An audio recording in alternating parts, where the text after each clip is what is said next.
championship. The Pocono Raceway is a comfortable two-hour drive from Midtown Manhattan or the Jersey Shore. And today, fans from throughout the tri-state region have gathered here to watch the stars of the Winston Cup Series make the charge for Bud Pole qualifying in the Pennsylvania 500.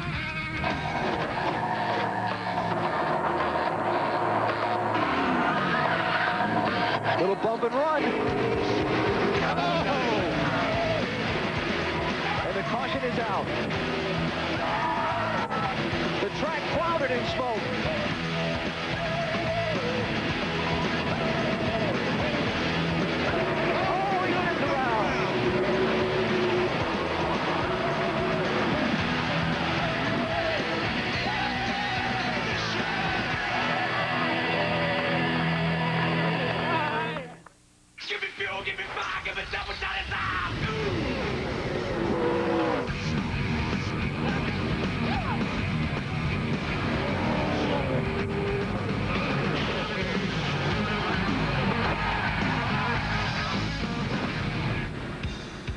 TNT Sports presents the NASCAR Winston Cup Series. Today, it's Bud Pole qualifying for Sunday's running of the Pennsylvania 500, presented by Pep Boys. It is a mostly sunny, cool, and breezy day here in the Pocono Mountains. 44 drivers ready to make the charge for the Bud Pole position as we get ready for the 20th race of the NASCAR Winston Cup season. The cars are being rolled out onto pit road and the drivers emerging from the garage. Let's go trackside and begin with Marty Snyder. Well, Bill, 47 days ago, Ricky Rudd left Pocono very disappointed, leading with 6 laps to go. Had the flat tire, and Ricky, with the fastest car in practice this morning, I would say that the pole today would help erase some of those June memories, wouldn't it? Well, Marty, it really would. You know, we won this race, I guess, June a year ago, and came back and ran so well here the last, I guess, 30 days ago. And, you know, this Haviland Taurus has been really fast. It was fastest in practice. Now it's time to get it done when it really counts. And a little pressure on today, but these guys gave me a good race car. Quick update on the Sun Landon. He's back to 100% and back at home, packing down as much ice cream as he can after having his tonsils removed. To Matt Yoakum. Marty, for the second straight week, John Andretti turns in a time of second quick or better in practice before qualifying. A slip-up last week in New Hampshire when he started 27th. But how about this weekend, John? Can you break through and get the pole? It's awful nice you just call it a slip-up. I think it's more like... Just being kind. Yeah, I know. It was more like a crash without damage. But I think that, you know, who knows? I mean, last week, Bill Elliott, he was in the middle of the pack after the practice, and he ended up getting the pole. I think your timing with the weather, you know, being cloudy and everything means a lot, and just so many things go into qualifying. If I was a 10th slower in this practice, I'd be, you know, 10th. So who knows? I mean, we're just going to try and get a good run in for the Cheerios Dodge and hope that we do all the right things instead of all the wrong things. John Andretti has never won a pole here at Pocono. His last pole came at Phoenix back in '99. 90 races ago, Dave Burns. He's hoping to break through here at his home racetrack, Pocono. Matt, Kevin Harvick broke into this year's win category 2 weeks ago at Chicagoland. He fought to a top 10 finish last week at New Hampshire, but so far today in practice, only 29th best. Kevin, what's going on with your car? Well, we were just trying to make the numbers match up on the board so we could 29 and 29. We didn't get confused in the trailer, but every time we went out there at the end to make a sticker run, somebody spun out the first time. We had to come back in, cool it off, and finally the second time we went out and didn't make it happen. So we just we don't really know what we got. We think we're pretty decent, but man, Yoakum, he practices and he still screws up even when you're live on the air. You did say you were going to pick on Matt more this year, didn't you? Yeah. I mean, okay. You know, Yoakum, he's got a big mouth sometimes. Rumor has it that he's in the rumor mill for getting replaced. Oh, no, here we go. Silly season down here in the pits, Bill. I don't know what we can do about that. Okay, Dave, thanks a lot. Kevin Harvick stirring the pot. Hi, everybody. Bill Weber along with Wally Dallenbach, and on behalf of the whole gang, welcome to the Pocono Raceway, a very difficult 2.5-mile track. 3 unique turns, and setting up a race car for this place puts a lot of demand on the driver, doesn't it? It's pretty tough, but this is one of my favorite racetracks. Normally, when you set a car up here, because you have 3 corners that are so different, normally everybody tries to set up for turn 3 because you're taking so much speed through turn 3 down that long straightaway. Real important corner to get off of. The other two, you kind of just do your best. But I tell you what, turn 2 is tricky too, Bill, because it's very, very tight. You get in there really, really deep. You just breathe it, and you get back after it. You kind of hold your breath. Turn 2 is the one we'll refer to throughout the weekend as the tunnel turn, because the tunnel to the infield goes under that turn. It's very rugged getting across there as well. Yeah, there's normally a couple of bumps through there, and it's tricky getting through there. But, boy, if your car's right, it's a lot of fun getting through there. If you hit it just right, it's a blast. 2.5-mile track, but these drivers will be shifting here throughout the weekend. Actually, this is one of the places you do shift. You get into turn 1, you actually downshift getting into turn 1. There's 2 different ways of doing it. Some guys, as soon as they get on the brakes, they'll downshift. Some of them will slow down and wait till they get way down in the corner to downshift. So there's 2 ways of doing it, but yeah, you really have to downshift here. Now, John Andretti also talked about the weather. It did rain here briefly this morning and interrupted practice. Then the guys went back out, so the weather, the clouds could be a factor as well. I don't know. It looks like the weather is going to be pretty consistent. Normally you have a lot of sun and some cloud cover, but I think it looks like today it's going to be consistent for everybody, so that's good. And Mark Martin will be the first to find out. First of 44 cars to take 2 laps on this 2.5-mile track.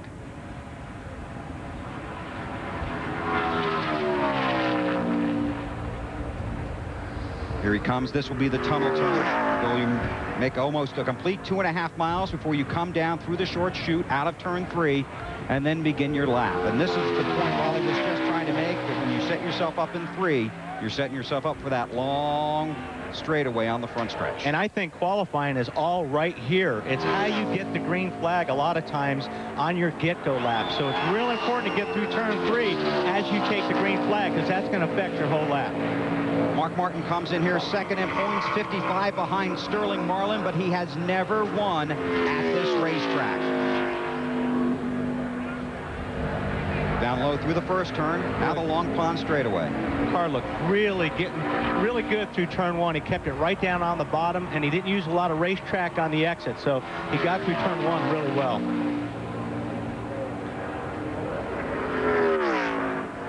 Through the tunnel turn where the scoreboard is, where the drivers can occasionally look up and see what's going on up front. Now the short chute heading to 3. The track record here, 52.207 seconds, set by Tony Stewart 2 years ago this month. Lap number 1 in the books for Mark Martin.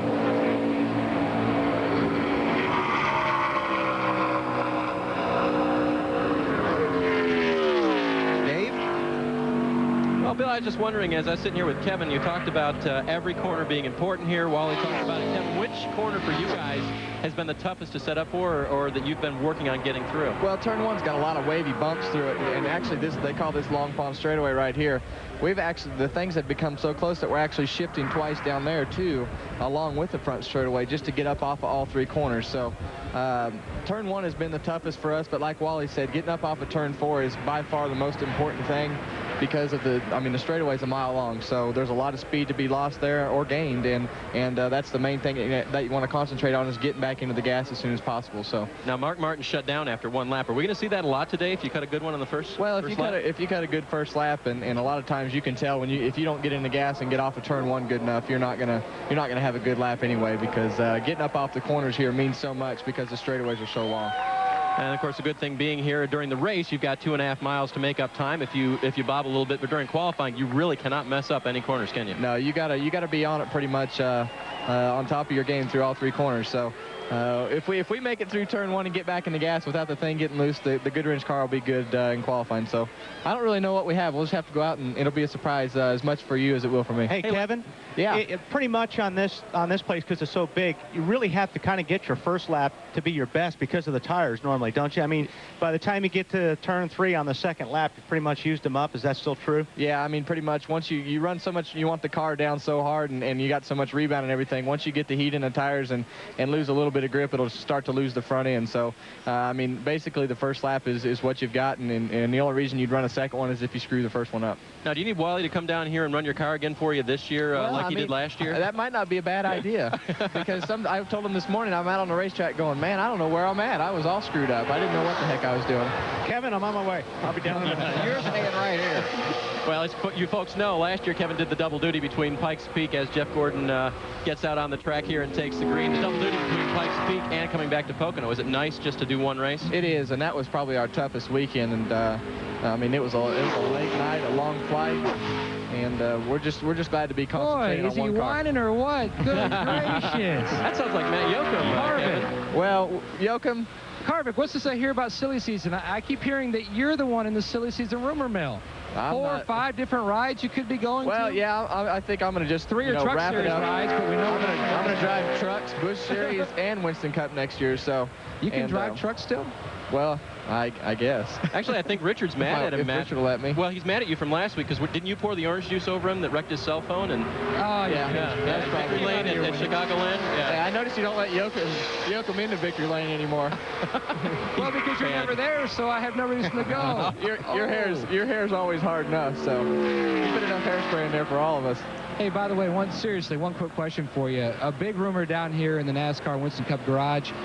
Any truth to the rumor that Hair Club for Men could be an associate sponsor with you or a personal services endorsement deal coming down the pike? Yeah, and you know, rumor has it that you need to go to Jenny Craig because you've got so many easy jobs that you're starting to gain a little bit of weight. Okay, time to jump in here. Wow, Kevin qualifies 12, Bill, so we probably better let him go, huh? I gotta go. I want to see the interview after that lap. Yeah. Well, Jeff Gordon currently second of the 2 cars that have gone, and he also has shut it off, it appears, Wally. Yeah, I think they're getting everything they can get on this first lap. So 2 of 42 cars have already qualified here at the Pocono Raceway. Mark Martin, the fastest so far.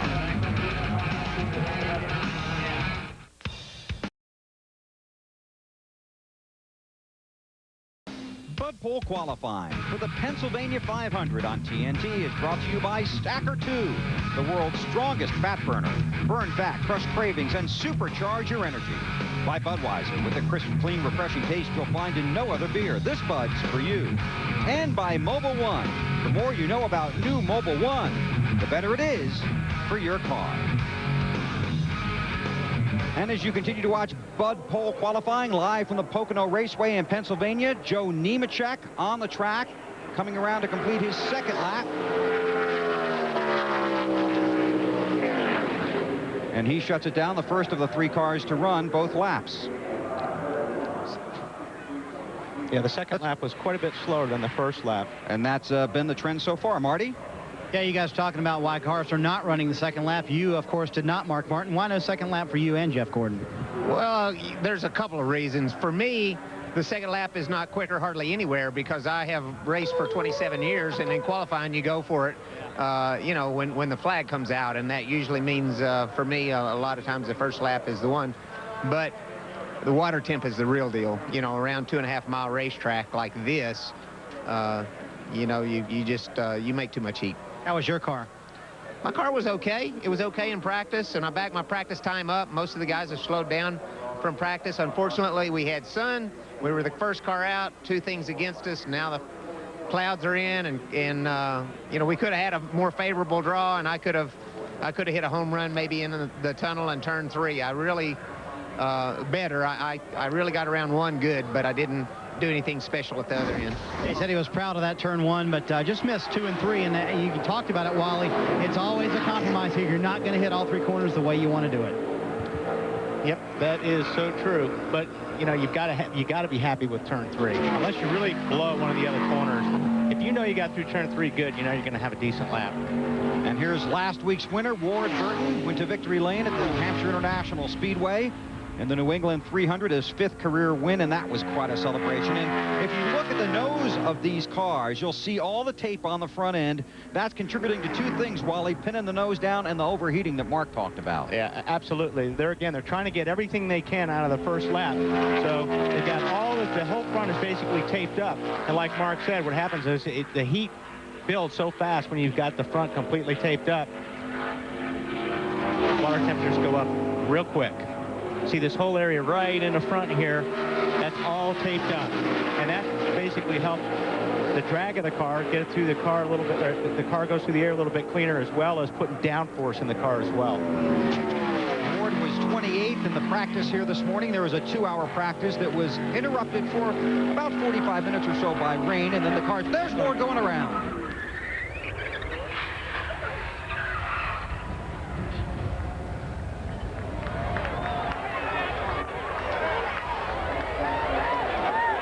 That could have been his celebration donut from last week, but not exactly properly timed. He's got a few flat tires there. Yeah. And you talk about how tough it is to get around here, Wally, and you run the first lap. Some guys go for it on the first lap. Some guys find out what happened, then go for it again on the second lap. Yeah, if you don't think you've got a really good first lap, you try to get a little bit more on the second lap. It's your second chance, so he probably didn't feel good about the first one, and he was trying to get a little bit too much out of it. And that car is poised on the track. And here's another look.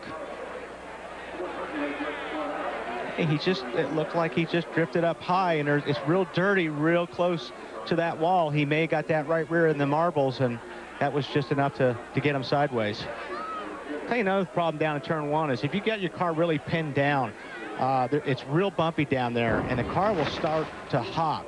And with all that downforce in the front and everything, the car starts to hop. You'll hop up the racetrack, and that could be a little bit of a problem as well. You can see Ward's okay, dropping the window net. It was just 5 days ago he was celebrating inside the 17 of Matt Kenseth, who cut down a right rear tire late in the race, and that allowed Ward Burton and Tommy Baldwin and company to emerge in victory lane at the New Hampshire International Speedway. Their first win since the Daytona 500. Ward out of the car. And it's going to take a look. He's got a little repair work to do. Snyder? Well, Jeff Gordon, your run not quite as good as it was in practice. You lost 2 tenths. Yeah, I'm disappointed. The car was great. I got off at turn 3, took the green. I had more speed going into 1 than I had all day long, and got back in the gas. I mean, the car just felt great. Got back in the gas, and real late off, the nose just took off on me. I had to get out of the gas. I knew the lap was over right then, and it's unfortunate because we're going to be starting pretty far back, but we've got a good car. I love Pocono, and that track position is not going to be what we want it to be, but hopefully we can work our way up to the front. It's pretty cloudy and cool, so why then is everybody going slower in qualifying? I don't know. I think, we're pushing so hard in practice that guys are pretty much laying those laps out there, but it has been cool and nice, all day long. It's probably actually warmer now than it's been most of the day, so it's hard to say. Some guys will pick up, some guys won't. We didn't. That's all that matters to me right now. Yeah, guys, it is cool down here, but not as cool as it was this morning, Bill. Thank you, Marty. There's the 22 Caterpillar Dodge of Ward Burton. It's important to start up front here. No winner in Pocono has ever started deeper than 27.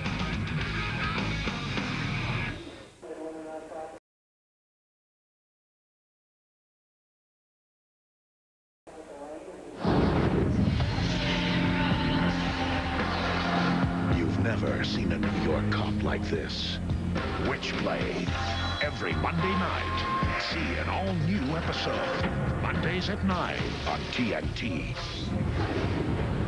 And back live in Long Pond, Pennsylvania, Michael Waltrip, a threat for the pole. But Michael, what's wrong with the right side of your race car? You didn't like the paint scheme? I swung too wide exiting the tunnel and got into the wall a little bit. But, the Napa guys have done a great job getting it straightened out. It's just like going to a Napa Auto Care Center along the highway. You got a problem, they'll address it for you, fix it, and send you on your way. They've addressed it, fixed it, and they're fixing to send me on my way. Now, was Slugger hard up for talent? Because I saw you also beating on the side of that. Well, you do what you do as a race car driver. Anytime you wreck your car, you don't leave. You get right up in the middle of the guys, and that way they can't openly talk about you.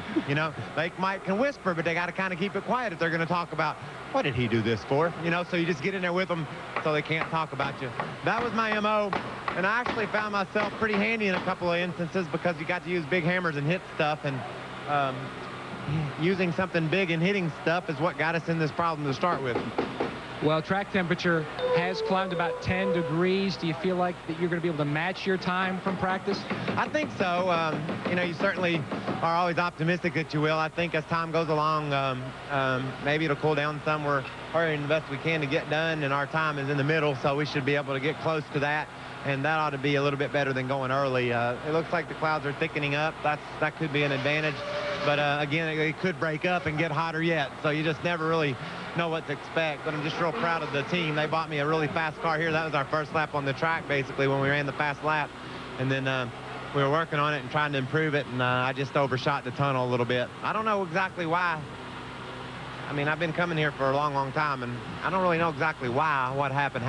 I didn't think I did anything overly wrong, but I wound up hitting something, so evidently we did do something wrong. Well, his best career finish came back in 1988 when Ronald Reagan was still in the White House, the second. But his best start, he's hoping to better that today, which is the 5th. He was 8th fastest, Marty, in the morning practice session. Well, Matt, it's just hard to follow a Michael Waltrip interview. Jeff Gordon on the track lost 0.2 of a second. His teammate Joe Nemechek lost 0.2. Jeff didn't know why he lost 0.2. Joe does know why he lost 0.2. That is a left rear tire, and that is going flat. That's not good, is it, Joe? No, you know, it's just, you know, it's a tough break. You know, it's kind of the way our luck's been going here with the 25 car, but, you know, the UAW Delphi Chevy run good in practice. You know, we were like 4th quick, and we lost 0.2, but when I took off of pit road, I couldn't figure out what was wrong with the car. I got to turn 2 getting up to speed, and it turned sideways, and I'm like, this hadn't happened to us all weekend, and it was just really loose both laps, and I was trying to get everything I could. They told me the time, and I'm like, man, we should be running faster than that, and just couldn't figure it out. But we've got a really good race car. You know, Brian Patty and all this group here at the racetrack did a good job. Motor shop, I mean, motor's running awesome, and I got to say thanks to all the guys back at the shop. This car we had here the first race, and they had to put a rear clip on it. So we're getting good. Want to say hello to Andrew and the kids back at home. All right, and he was top 10 in practice this morning, but we'll start at the back of the field. Dave, you have another victim, I understand. I don't know if Matt considers himself a victim. He might have last week, but I want to talk about this week first, Matt. Why are cars slowing down? Does the wind have anything? The temperature? Do you have any idea? I don't really know for sure. You know, one thing when you come to a real big racetrack like this, usually when the cars sit before qualifying, the rear end gear, the transmission, the wheel bearings, all that stuff gets colder. And whenever you get to a track this big where you take that much momentum and you have that much straightaway, any extra drag on any of the components will make you run a little slower. All right, well, we'll see what happens on Matt's lap as Ricky Rudd takes to the track. Let's talk about last week. You know, there's a phrase, you had him covered, and you pretty much did until 10 laps to go and then lost that tire. Now, I mean, I know stuff happens, but how disappointing was that to you as a racer? Well, it's really disappointing, but, you know, you need to think all the way, you know, through your career and through the races. I feel like there's some days you're going to have the best car like that, which it's not very often you have a car that good, but some days you're going to have the best car and you're not going to win the race. And then there's going to be other days where maybe we didn't have the best car and the couple guys in front of you have problems, and you're going to end up maybe winning the race where you didn't have the thing the best. So I believe that it all balanced out in the long run. And, you know, if we had to lose the race and everything, it was good to see Ward Burton won. You know, at least when I saw he won and everything they've been going through the last couple of months, at least a good guy won. Bill, you had a question for Mr. Kenseth, I understand. Yeah, well, Ricky Rudd's on the track. He was the fastest in practice and had a great race here a month ago. But, Matt, I just wanted to know what the phrase "like glue" means. I was actually just smarting off to my spotter. I was just kind of mimicking him. So he has, you know, you ever overheard Mike Kellenoff spot, and I'm sure you have, with his deep, you know, Long Island, New York accent he has. And I passed somebody earlier in the race. Says, "Man, that car's stuck like glue." And he talked so funny that after I passed him, I was just kind of giving him a hard time. So we try to keep it light and have a good time on the radio and kind of rip each other back and forth. First lap complete for Ricky Rudd, and he's on the provisional pole. Fastest so far of the 5 cars that have run. So I need to apologize to Benny, because Benny said he heard "like glue," and I thought Kenseth said "cool." No. Have you ever said "cool," Matt, when your race car is really good? I don't think so. Okay. Well, that's what your guys down in pit road thought you were saying, but it was "like glue." We'll be adding that to our racing definitions. It's hard telling what we're saying sometimes. Matt, at this racetrack, we saw Ward Burton lose the car out there. How easy is that to do off of these turns? Well, it seemed like the first time I came here, I was loose in turn 3 and tight in turn 1. But last year, both races and the spring race here, I was real loose off at turn 1, and I was a little tight everywhere else. So I actually spun out in that same exact spot the same way, and didn't hit anything last year at one of the races in qualifying trim. So that's the easiest spot to spin out probably, and that's probably the best spot if you're going to spin out to spin. There's a little bit of banking there, the apron and all the grass and everything's real wide down there, and you can spin out right there and not hit anything. So there's not a lot of places at these racetracks where you can spin out without hitting the wall. All right, well, don't go try that. Thanks a lot for stopping by, Matt. Bill, back to you. Thanks, Dave. Ricky Rudd ran in 52.859 in practice. His qualifying lap, 52.830. Michael McSwain is happy.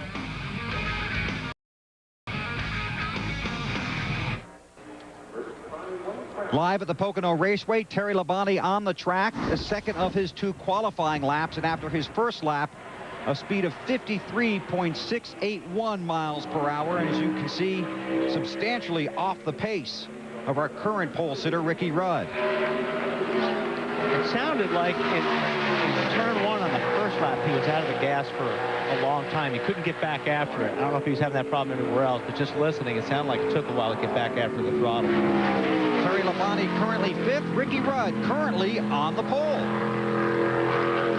Let's go down to Marty Snyder with Ricky Rudd. And you said you felt a little pressure before the run, Ricky. I think you came through just fine. Well, I choked a little bit over there in the tunnel turn. Now, come on, you did good. Well, we left about a 10th on the table over there. I got a little greedy, I guess. This Haviland Taurus was hooked up so good. These guys gave me a great race car here this weekend, and Yates Motors, they always fly down the straightaway here. So we're not sure if that's going to be a pole speed, but it's going to be up there somewhere close to the front. And, you know, I'm just real pleased we came here and practiced, and we were off the pace a little bit. Fat back all the guys. They changed the setup under the car and brought it right back around, and it's a very fast race car now. And his win here last June, Bill, he sat on the pole for that race as well. And had a remarkable run here just a few short weeks ago, only to cut a tire to see his teammate Dale Jarrett go on to victory lane. Take a look at the Wendy's race menu coming up this weekend. Here's what we've got to serve up. Tomorrow afternoon, the NASCAR Busch Series Net Zero 250 from Pikes Peak. Alan and Benny will have all the action for you at 3:30 Eastern Time on NBC. Then we're right back here on TNT Sunday afternoon at 12:30 Eastern Time as Pep Boys presents the Pennsylvania 500. And don't forget, our coverage, as always, begins with the Discover Car Countdown to Green. Morgan Shepherd on the racetrack. One of the 44 cars here this weekend. He's run here 30 times, has 4 top 5 finishes, 10 top 10s. His best finish, 4th twice. And now here in turn 2 is where a lot of these guys, while they have made it a little exciting on the first few laps. Watching his front wheels going through turn 1, he looked like he was driving a sprint car. That car was really loose. And we'll continue to keep an eye on Morgan. Let's go down to Bernsey. He's got another guest. And that would be Kurt Busch, Bill, who last week, gosh, I don't know if he should have won the race. He sure passed more cars and was quicker late in the race than anybody, but he had some trouble on the track. How tough was it to make up those 3 laps in the end? It is tough. I mean, you've got to be in position to win these races, like Ward said. I don't think anybody had anything for my teammate Kenseth. He deserved to win, and he ended up with a flat. We got a flat. Ours was early in the race, allowed us to make up some laps. And making up laps, it's difficult because you got to position yourself on the inside lane and race your way and be clean with the leaders. You don't want to be and disturb the leaders, so you want to be cautious and you want to work around it, but yet you want to get back on the lead lap because you got a fast car. Because you want to be a leader later and you want them to remember that, right? Yeah, you can't tip over the apple cart, so you got to make it smooth. You got to work through traffic. We got our 3 laps back, and then we were 29th with 25 laps to go. And with the joke, I just said, hey, Fenning, that's 1.2 cars a lap. We made it up to 8th. That was an incredible run at the end. And you had a crew member injured. Mark DiMarco got injured when you were working on the radiator. What happened there? When we blew that tire, the tread started coming apart and it actually knocked the radiator cap loose. So we lost water pressure. So we didn't know where the actual problem was, whether it was a hole in the radiator or if the radiator cap came loose or something else. So when we came in, we pressurized the system and blew the cap straight off, hit DiMarco in the eye, and gave him a scalding on his face because of the hot temperature of the water. So DiMarco's doing okay. He only missed 1 day of work because of the hospital, but he's working hard. Earlier this year, you had a little bit of success at Bristol. We know you gave that some momentum in this year. Go back to that day. We're going to take a little bit of a look at it. Kurt, what was going through your mind in the final laps as you were racing with Jimmy? It was an awesome show. We had the lead. Spencer was coming up behind us. We got caught up a little bit in lap traffic. He got to us. I said, this is my day. I want to get right back by him. And we rubbed him up a little bit. I don't know what he tried to do coming out of 2 right there, but he didn't lose any positions. We won the race. He finished second. It was an awesome show for the Rubbermaid Ford that day. All right, you got a taste for it. I'm sure you want more, True. Man, we've been close so far this year. We were close at Fontana, close at Charlotte, Dover. So we're running strong. We just need to put it together. I need to run the car at the right times during the race, and we'll be okay. Kurt Busch is going to be fast in his career here in Winston Cup. We're going to watch him qualify in just a little while here at Pocono as we continue qualifying for Sunday's race here in Long Pond, Pennsylvania.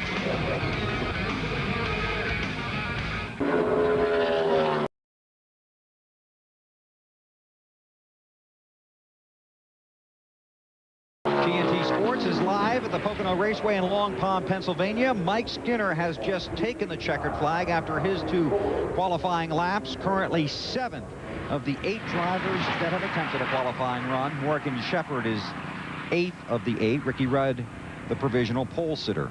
Skinner, first lap, and then the second lap was his fastest, 54.124 miles per hour. Go ahead, Wally. I was just going to say, that's water blowing out for those of you wondering. And you can see how much tape is on the front end of that car, too. So and he started, that overflow was working before he even got to turn 1 on the second lap. Yeah.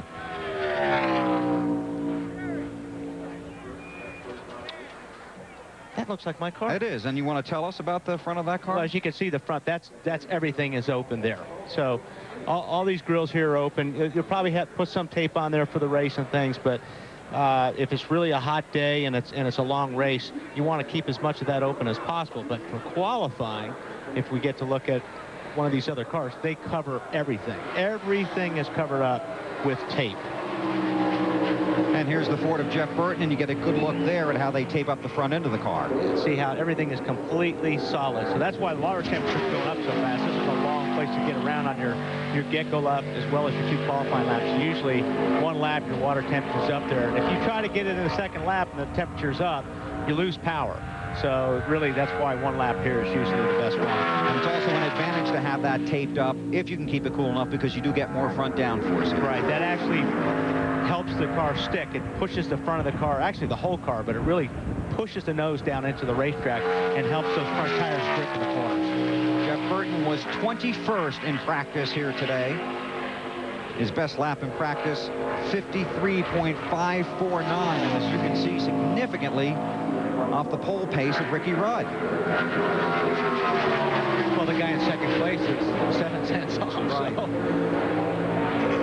Jeff Burton 6th after his first lap. A little bit high there. Got in there a little bit high. I think he'd probably want to get that car a little bit lower.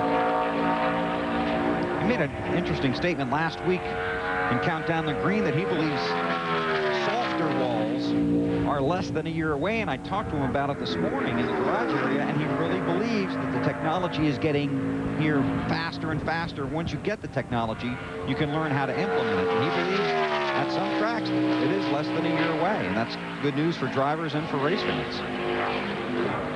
But that soft wall that we'll see next week at Indianapolis, that isn't soft. No, none of it's soft when you're hitting it with the race car, that's for sure. But it will be interesting to see what happens in the Brickyard. I think there's a lot of people not anxious to see guys bouncing off the wall, but actually see what happens when it does happen. Jeff Burton tied with Ricky Craven for 13th in points and currently 6th after 9 cars have made their qualifying attempt here at the Pocono Raceway. Ricky Rudd leads the field early in Bud Pole qualifying. We'll be right back.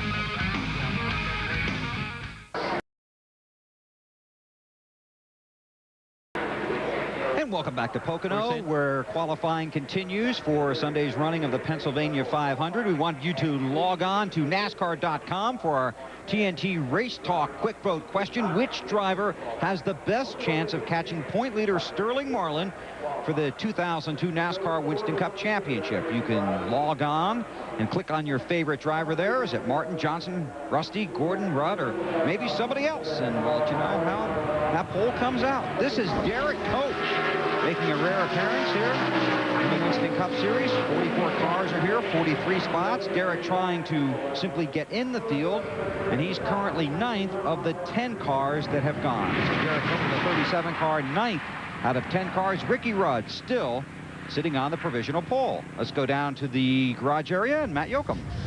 Well, Bill, the Cat guys have already taken out the radiator and starting to blow out a lot of the debris and grass and dirt. Ward, first off, what happened? We actually had made a qualifying lap, and we taped it up solid, so I know I couldn't make a second lap.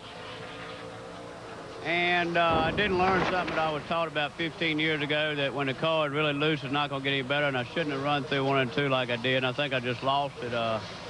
That was unlucky, but we were very lucky not to hit anything, so we still got a good race car for Sunday, and we just got to get it good and handling well for me, and we'll be all right. Now, mentally, how do you bounce back from a disappointment like this, knowing you're going to be starting in the back of the field here?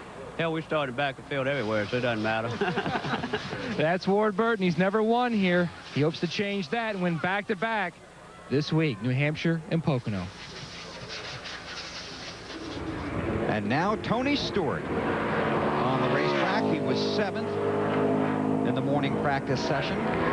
Wally, you want to kind of walk us through his first lap here? We can listen and see where and when he shifts. Okay. Well, as you get down to turn 1, let's hear where he gets off. Off the throttle.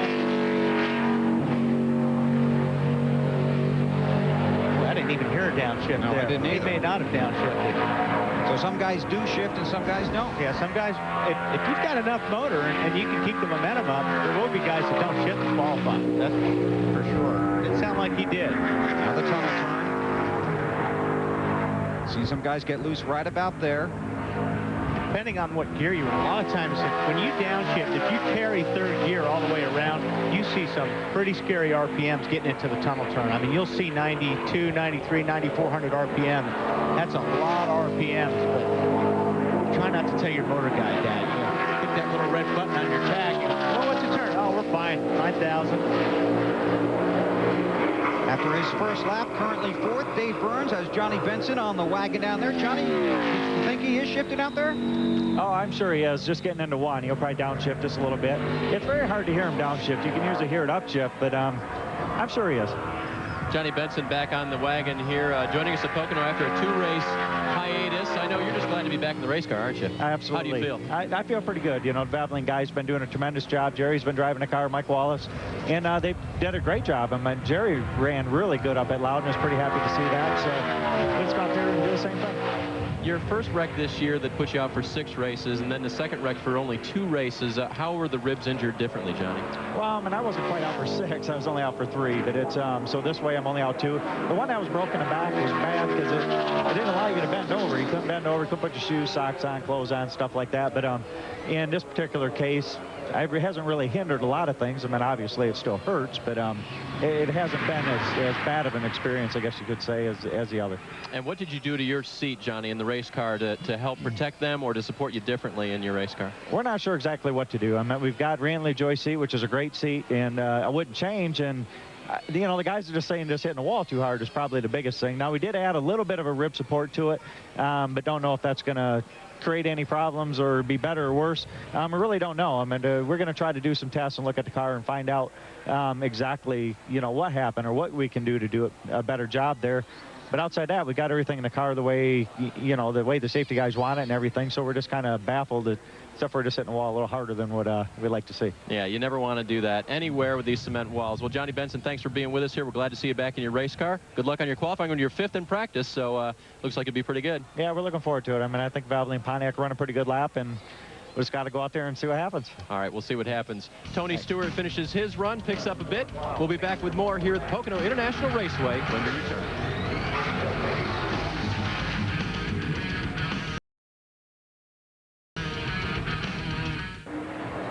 Welcome back live at Pocono. The interesting topic of discussion in the garage area this morning, who was going to drive the 14 car? Stacy Compton apparently released via a letter earlier this week. About an hour before practice, they had no one. Then it turned out to be Mike Wallace. So it's Mike Wallace driving for A.J. Foyt this week, and he is 9th after his 2 qualifying laps. Tonight here on TNT, it is the remake of a classic, and this one is just as good. Pierce Brosnan stars in the Thomas Crown Affair, a movie you won't want to miss. 8 o'clock Eastern time tonight on TNT. And Wally, I got 2 words for you.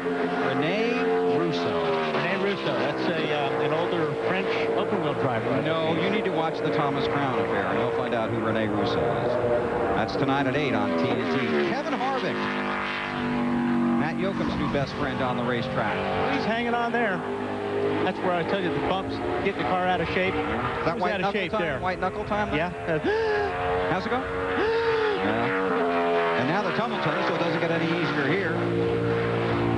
29th this morning in practice. His last 2 races, of course, the big win at Chicago and then 9th at New Hampshire. All 3 Richard Childress cars in the top 10 last week at the New Hampshire International Speedway.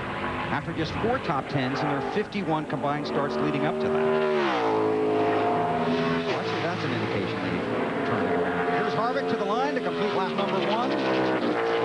10th. I think that turn 1 deal probably cost him quite a bit. When these qualifying times go by at the top of your screen, take a good look at what Ricky Rudd ran, 52.83. Right now, Tony Stewart in second, 53.1. That's a big gap. That's a huge difference. It'll be very interesting to see if anyone closes that gap. There you can see it right at the top of the ticker. Rudd 52.83 and Stewart second with that 53.15.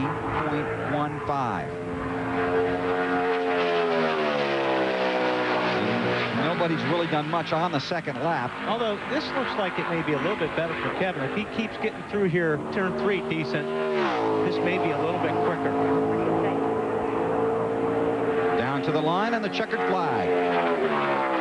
All right, up to 6th. So Kevin Harvick does make use of the second lap.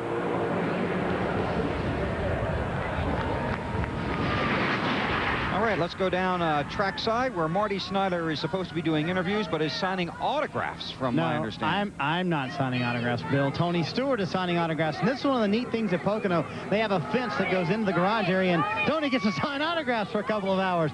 So is this neat, or is, this is fun to see these guys like this, isn't it? The fans up here in the Pennsylvanias, in the Pocono Mountains, you can't beat them by any means. I mean, they're the most dedicated group of fans you'll probably find in the country, but they're pretty wild and crazy, we have to admit that. How about that lap, Smoke? It was a pretty good lap. I'm sure you left something on the table, didn't you? I wasn't as happy with it as I was earlier in the day, but, that's just what we got, and we'll take it and go on. And you're okay from New Hampshire, right? Yeah, I think so. Okay, and he's going to sign a few more autographs, and now we're going to let Matt Yoakum talk. Matt? Well, Marty, back in the Citgo garage, Jeff Burton climbed out of his car, and you didn't hide your disappointment. You were obviously very disappointed about that run. You lost 2 tenths. Any idea where you lost it, Jeff? There's 3 corners, and we lost time in all 3 corners. It's just not a good lap at all. We really disappointed with that. We didn't have a great car in practice. We thought we were a lot better than that, and that's going to be a starting spot. But we'll see if we can make it better for tomorrow and Sunday. Well, if there's anybody who can win from the back, it's Jeff Burton. He's proved it time and time again. He was 7th. Kevin Harvick knocked him down to 8th.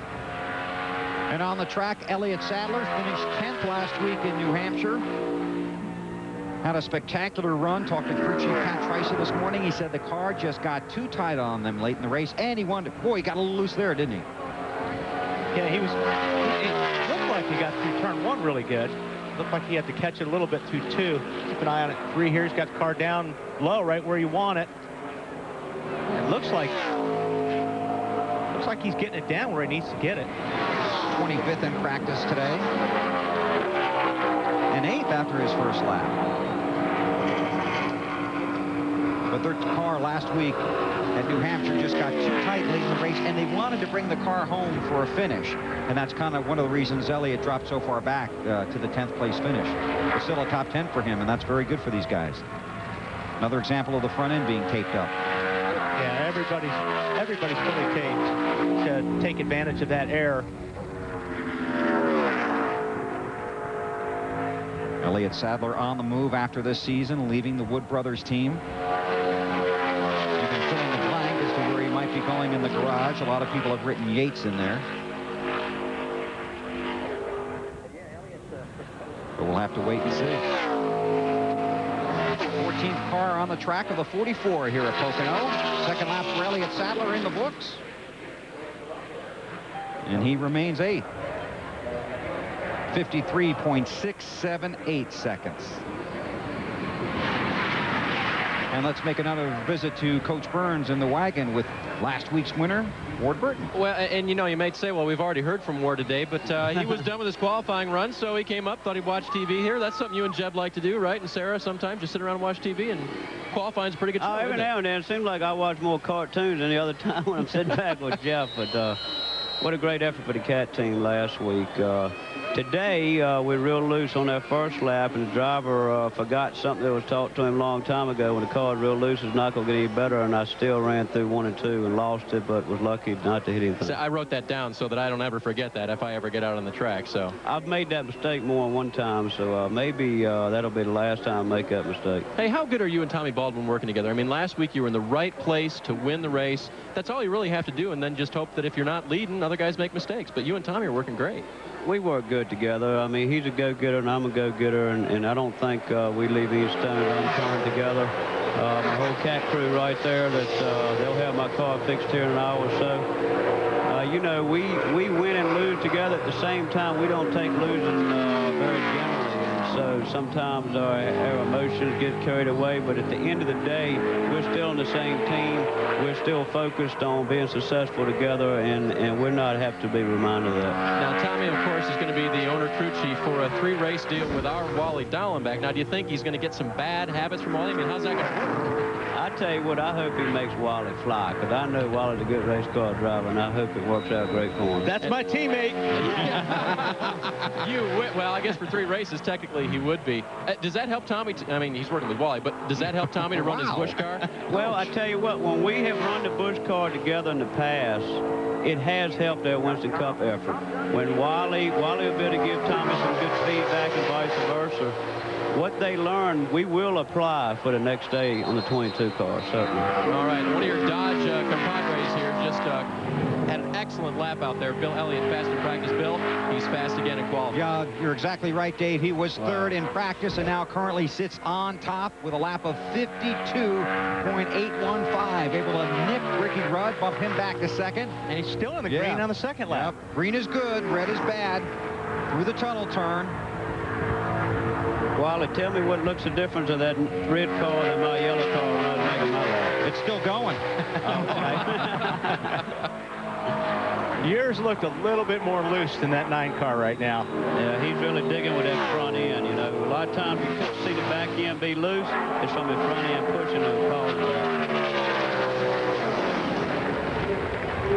Well, he's even faster on the second lap. 52.765. So Bill Elliott, looking for his 5th pole of the 2002 season, currently leads the field here at Pocono.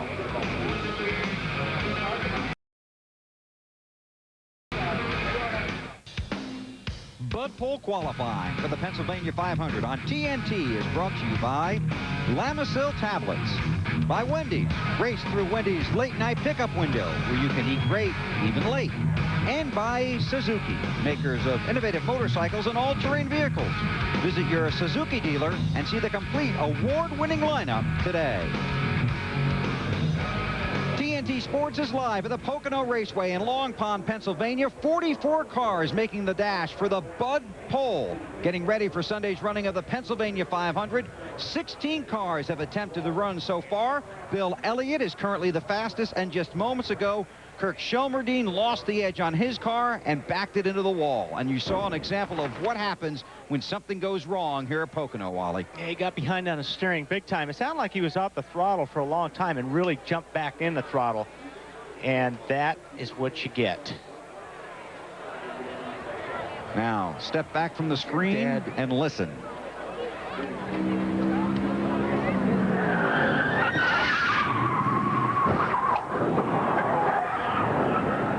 That's going to leave a mark. Yep, that's coming off of turn 3 under the long front stretch. And again, you're trying to get through that turn as quickly as possible because it sets up that run down the front stretch and the entire lap. So Kirk out of the car, obviously very disappointed. It's a nice hand from the fans here and a good crowd here, as always, for qualifying at Pocono.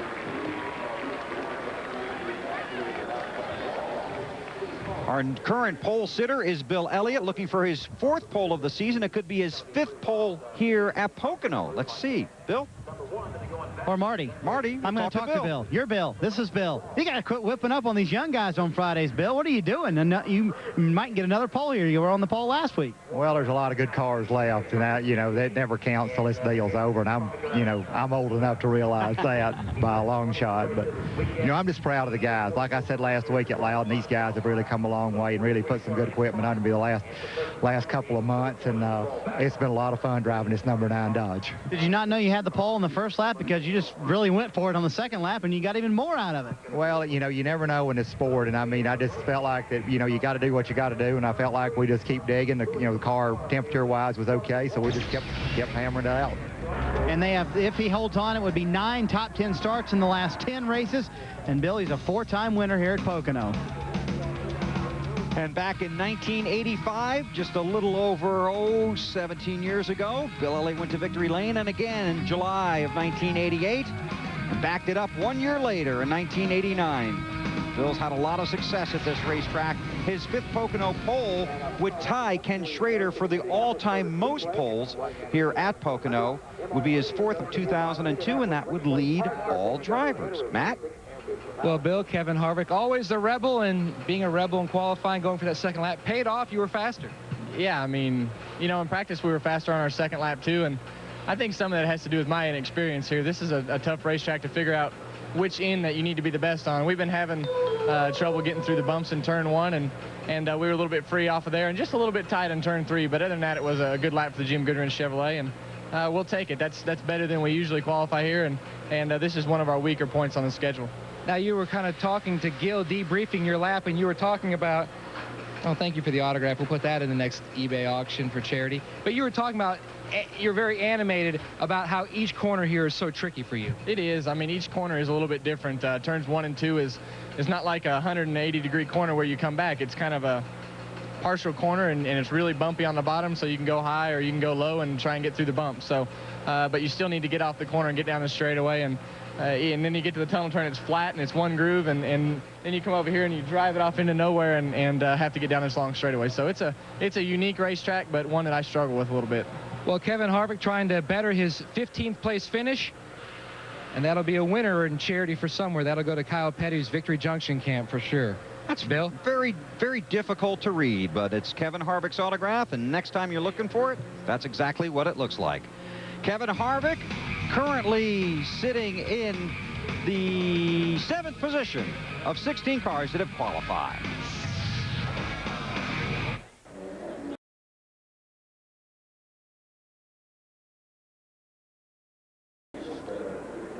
The red-hot Atlanta Braves look to continue their winning ways tonight as they take on the Philadelphia Phillies from Turner Field at 7:30 Eastern Time.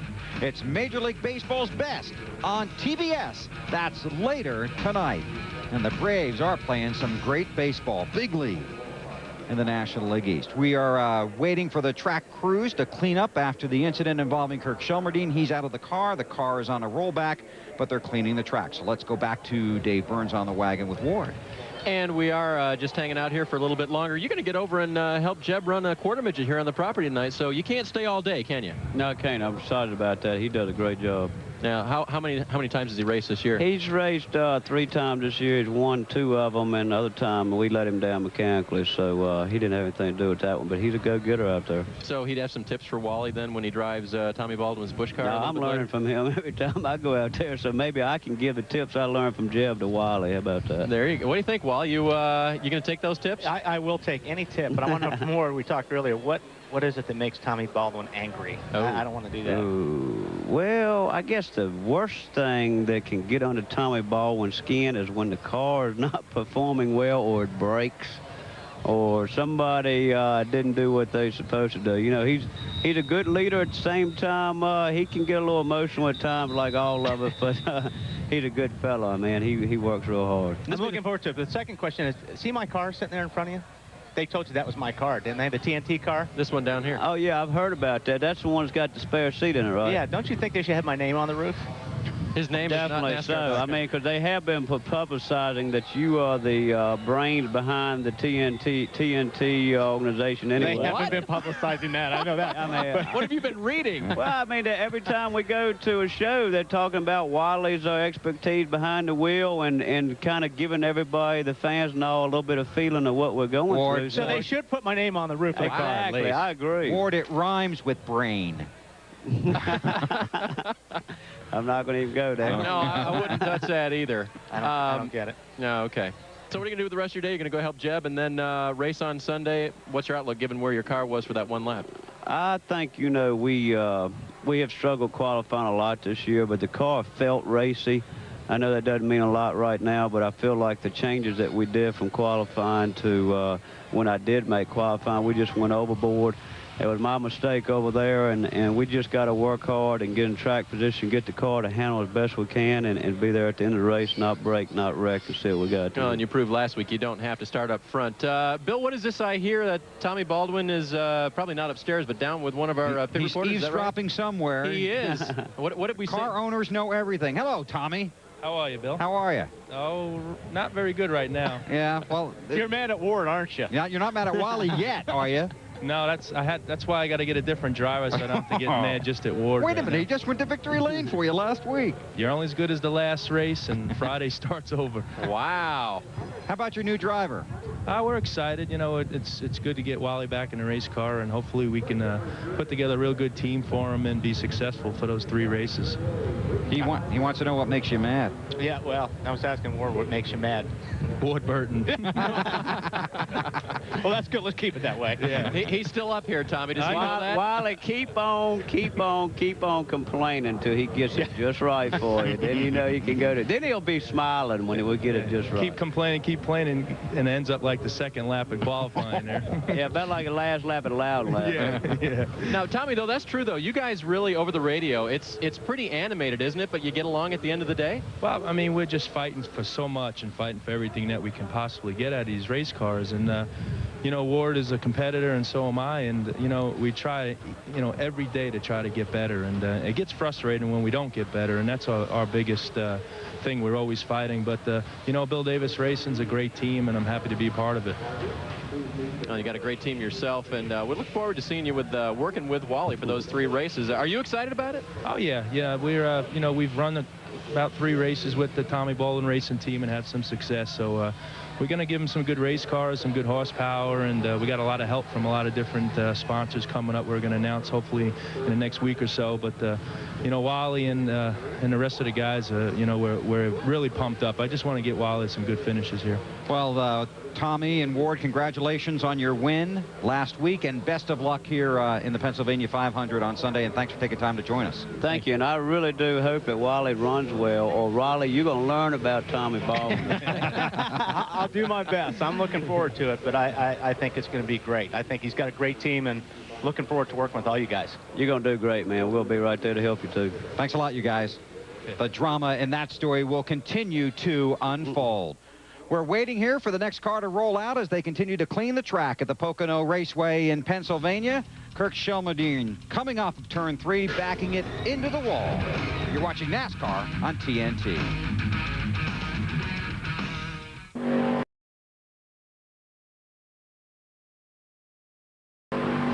TNT Sports is live at the Pennsylvania 500 qualifying round for the NASCAR Winston Cup Series, and Hut Strickland currently on the track. He is the 17th car to attempt his qualifying run. Didn't perform very well in practice, but so far, so good here. 9th of the 16 cars that have run, and I say good because he was 39th on the practice sheet. So Hut at 53.676 miles per hour and only going to take 1 lap, as many of the drivers have elected to do today. Yeah, sometimes you'll think about taking a second lap, but if you get through turn 1 and you blow it, you just say, okay, that's it. You know you're not going to get any more out of it, and that may have been what happened with Hut. So he'll coast back to pit road, and qualifying will continue. Sunday, you can experience more in-car camera action with NASCAR In-Car On In Demand. With NASCAR in-car, you get 5 in-car camera channels with virtual dashboards, real-time in-car data, and live team audio. Call 1-888-SPORTS-IN to order the half-season package, only on digital cable. Brett Bodine on the racetrack. And he struggled earlier today in practice as well, 40th.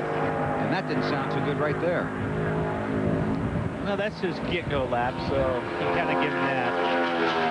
Right, a little heat the tires, but here's where you got to get through. You got to get through turn 3 on your get-go lap. Don't forget tomorrow, it's the Net Zero 250 from Pikes Peak. That's on NBC. Alan and Benny and company are there for that. We're right back here Sunday afternoon, beginning at 12:30 Eastern Time, as Peppermint presents the Pennsylvania 500. It all begins with this cover card, Countdown to Green, and a look at the controversial subject of aero push, 2 of the least favorite words in the Winston Cup garage. So Brett's on the clock, his first lap.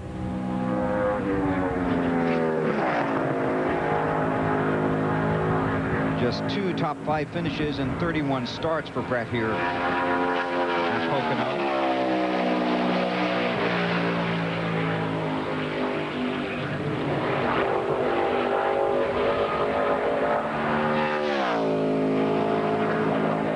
You can watch the pace chase as Brett comes around to complete his first lap. And he lands in the 15th spot. 1 more lap to go. We revisit the wagon with Dave Burns and another celebrity guest. That would be Elliott Sadler, who qualified 10th so far just a little while ago. And I know you weren't happy with that, but that's far better than you've ever qualified here. So is the race car good?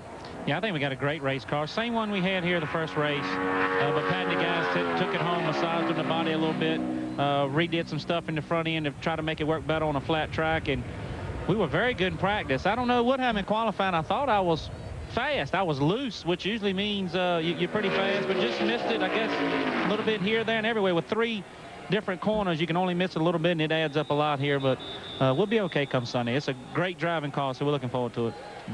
Brett Bodine shuts down after the first lap. Now, I got to ask you, when Bill talked about promoting the aero push piece, you kind of rolled your eyes. You know, it is something that we're talking about here in Winston Cup, how to make the racing better, how to make the cars better. Is there a one thing I'd change solution, or do you have to change a lot of things to make these cars race here, Elliott? I don't think it's a one thing. These cars have so many different factors that make them run, and it separates the field from the fastest guy to the slowest guy. So I don't think it's just one answer. If it is, somebody would have been found and won every race so far. But what it is, we're making so much downforce with these cars. The bodies are putting so much a hole in the air. It's not letting any hair, go behind the car to the guy behind you. So if you're behind that guy, you're not going to get anything on the front end. You're going to push and you're going to push and you're going to push, and it's just, yes, we are going to complain about an aero push, but it makes a big, big difference, especially at the end of the race when everybody's too wide and really racing hard, and you try to get that extra little bit out of your race car each and every corner. Man, you really need some air on the front of that car to make it work. And it makes your pit stops and your pit stop strategy extremely important, doesn't it? It is, and last week you see the guys that finished in the top 5 and 10. A lot of them at New Hampshire did not pit that last time. I only did 2 tires of fuel only, because track position is so important because of that aero push. It's just, these cars run so much better in clean air. Whenever you can, when we put these things in the wind tunnel, we do them by themselves, and we balance our car out front to back. We try to get as much downforce as we can on the front, which makes it drive great. It makes the driver comfortable. It's fast in qualifying, but we don't have that element of somebody's rear spoiler right in front of that car, and it makes a huge, huge disadvantage of force when you're behind them. So it just makes it tough to pass them like that. Your fellow Ford driver Dale Jarrett takes to the track. Let's, Elliott, take a look at his car, and how is it looking as our cameras zoom in on it through the corners? Well, I tell you, here at Pocono, I mean, it's 3 distinct corners, and but it's long, long straightaways. You see DJ's car right here is right on the ground. It's exactly where you want to be. A lot of people here are running very soft front springs or very soft left side springs, and it looks like like he's probably going to have a pretty decent lap. Yeah, that's a great lap. So DJ's look at his front air dam, almost sealed off going in the front straightaway. See the cars bouncing some. That means Todd Perry's probably got some great hold-down shocks on the front of it. Try to get that straightaway speed, that Yates horsepower going in that straightaway. So all they can do to help that. Try to watch this car again in turn 3, Elliott. It looked like that time in turn 3, he still got through there really good, but the car, you can see the left front tire actually bounced off the racetrack. He shot up the track a little bit. Well, that's a compromise because you got so many bumps here, Wally, like you know. But the more hold down you hold in a shock, it's going to pick that tire up, make it bounce. But you got to give something to get something down the straightaway. It seems like he's shutting it down here in the second lap. Elliott, let me ask you a follow-up question to that aero push question and the wind tunnel. Why don't you take the front end of another car, or the rear end of another car, and work on that in the wind tunnel? I don't know. That's a pretty good question. I'm going to ask my crew chief that when I go back over to the pits. I'm going to ask Pat that. Pat's going to make himself one and bring it down, and it would seem logical to work on cars together, wouldn't it? It would, but see, this is the problem. Drivers, we want all the front downforce we can stand because we want our cars to turn. We don't want to be tight. We hate being tight in the middle and this, that, and the other. So we put a ton of downforce on the front. We run all the tape we can. But what happens when you get a car handling like that by itself with all that front downforce, and then you stick it in race trim behind another car, everything you worked on, your car is way too tight because there's nothing pushing on the front fender. So it puts you at a big disadvantage. That's something that you probably need to start working on at the wind tunnel and try to transfer it to the racetrack. It's probably going to get that technical down the road. Somebody's going to figure that out and start working with that the longer we go. Yep. I've got one more question for Elliott. Where's the rest of your hat? Hey, man, this is cool. It's different. I'm a golfer, so this is my golfing hat. Yeah, well, I wouldn't know that. Hat. You know, everybody's got certain hats they got to wear backwards and sideways, and nobody was wearing visors, so I thought I'd wear a visor. Some guys couldn't get away with this, right? Because he's got hair up here. See, I got hair. A lot of the guys are bald, so they can't do that. Hey, when you're playing with Weber, you need to wear a helmet. Weber, that's bad. That's another story, Elliott. We won't go there today. Not coming to my defense, Elliott? I've never played with you, so I'm not sure. Wally might have played with you before. I'm not going there. Okay. Bill, let's take a look at who's on the track. Dave Blaney? Dave Blaney's out there now. And this is a team that really is taking steps in the right direction. I saw Ryan Pemberton at dinner last night. Said, hey, you know, you guys really have shown some things. He just shrugs his shoulders, says, I feel like, you know, it's there. We're just waiting for that big moment. I tell you, Dave's had a hard luck this year as far as just luck in general. The 77 car seems to run good every single weekend, but the bad luck bug has been them a lot this year, I feel. He was 13th in the practice session this morning. Dale Jarrett was 16th, is currently 4th on the chart, and Jarrett picked up 2/10 from his practice speed to his qualifying time. So big jump by Jarrett, who of course won here in June, and now Dave Blaney trying to lock in a good starting position for the Pennsylvania 500. His first lap is complete. 7th quick, and something we're not seeing, or we're seeing right now, we haven't seen earlier, Bill, is that sun is kind of peeking through here, and that's going to slow the times down, I think, if the sun comes out and stays. Ooh, he really got out of the throttle there. I'd be surprised if he tries to finish this lap. So, Weber, you're saying we need to turn the air conditioning on down here at the wagon pretty soon? Is that? That's totally up to you, Burns. You have to pay the bill. I've heard that's bad.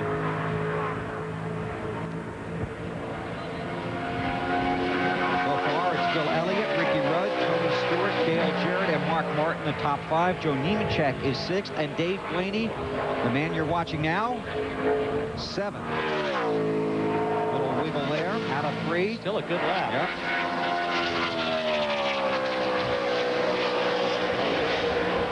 And his first lap is the fastest. So Dave Blaney locks himself in right now, currently 7th of the 20 cars that have qualified. Bill Elliott leads the way in Bud Full qualifying for the Pennsylvania 500. We'll be right back.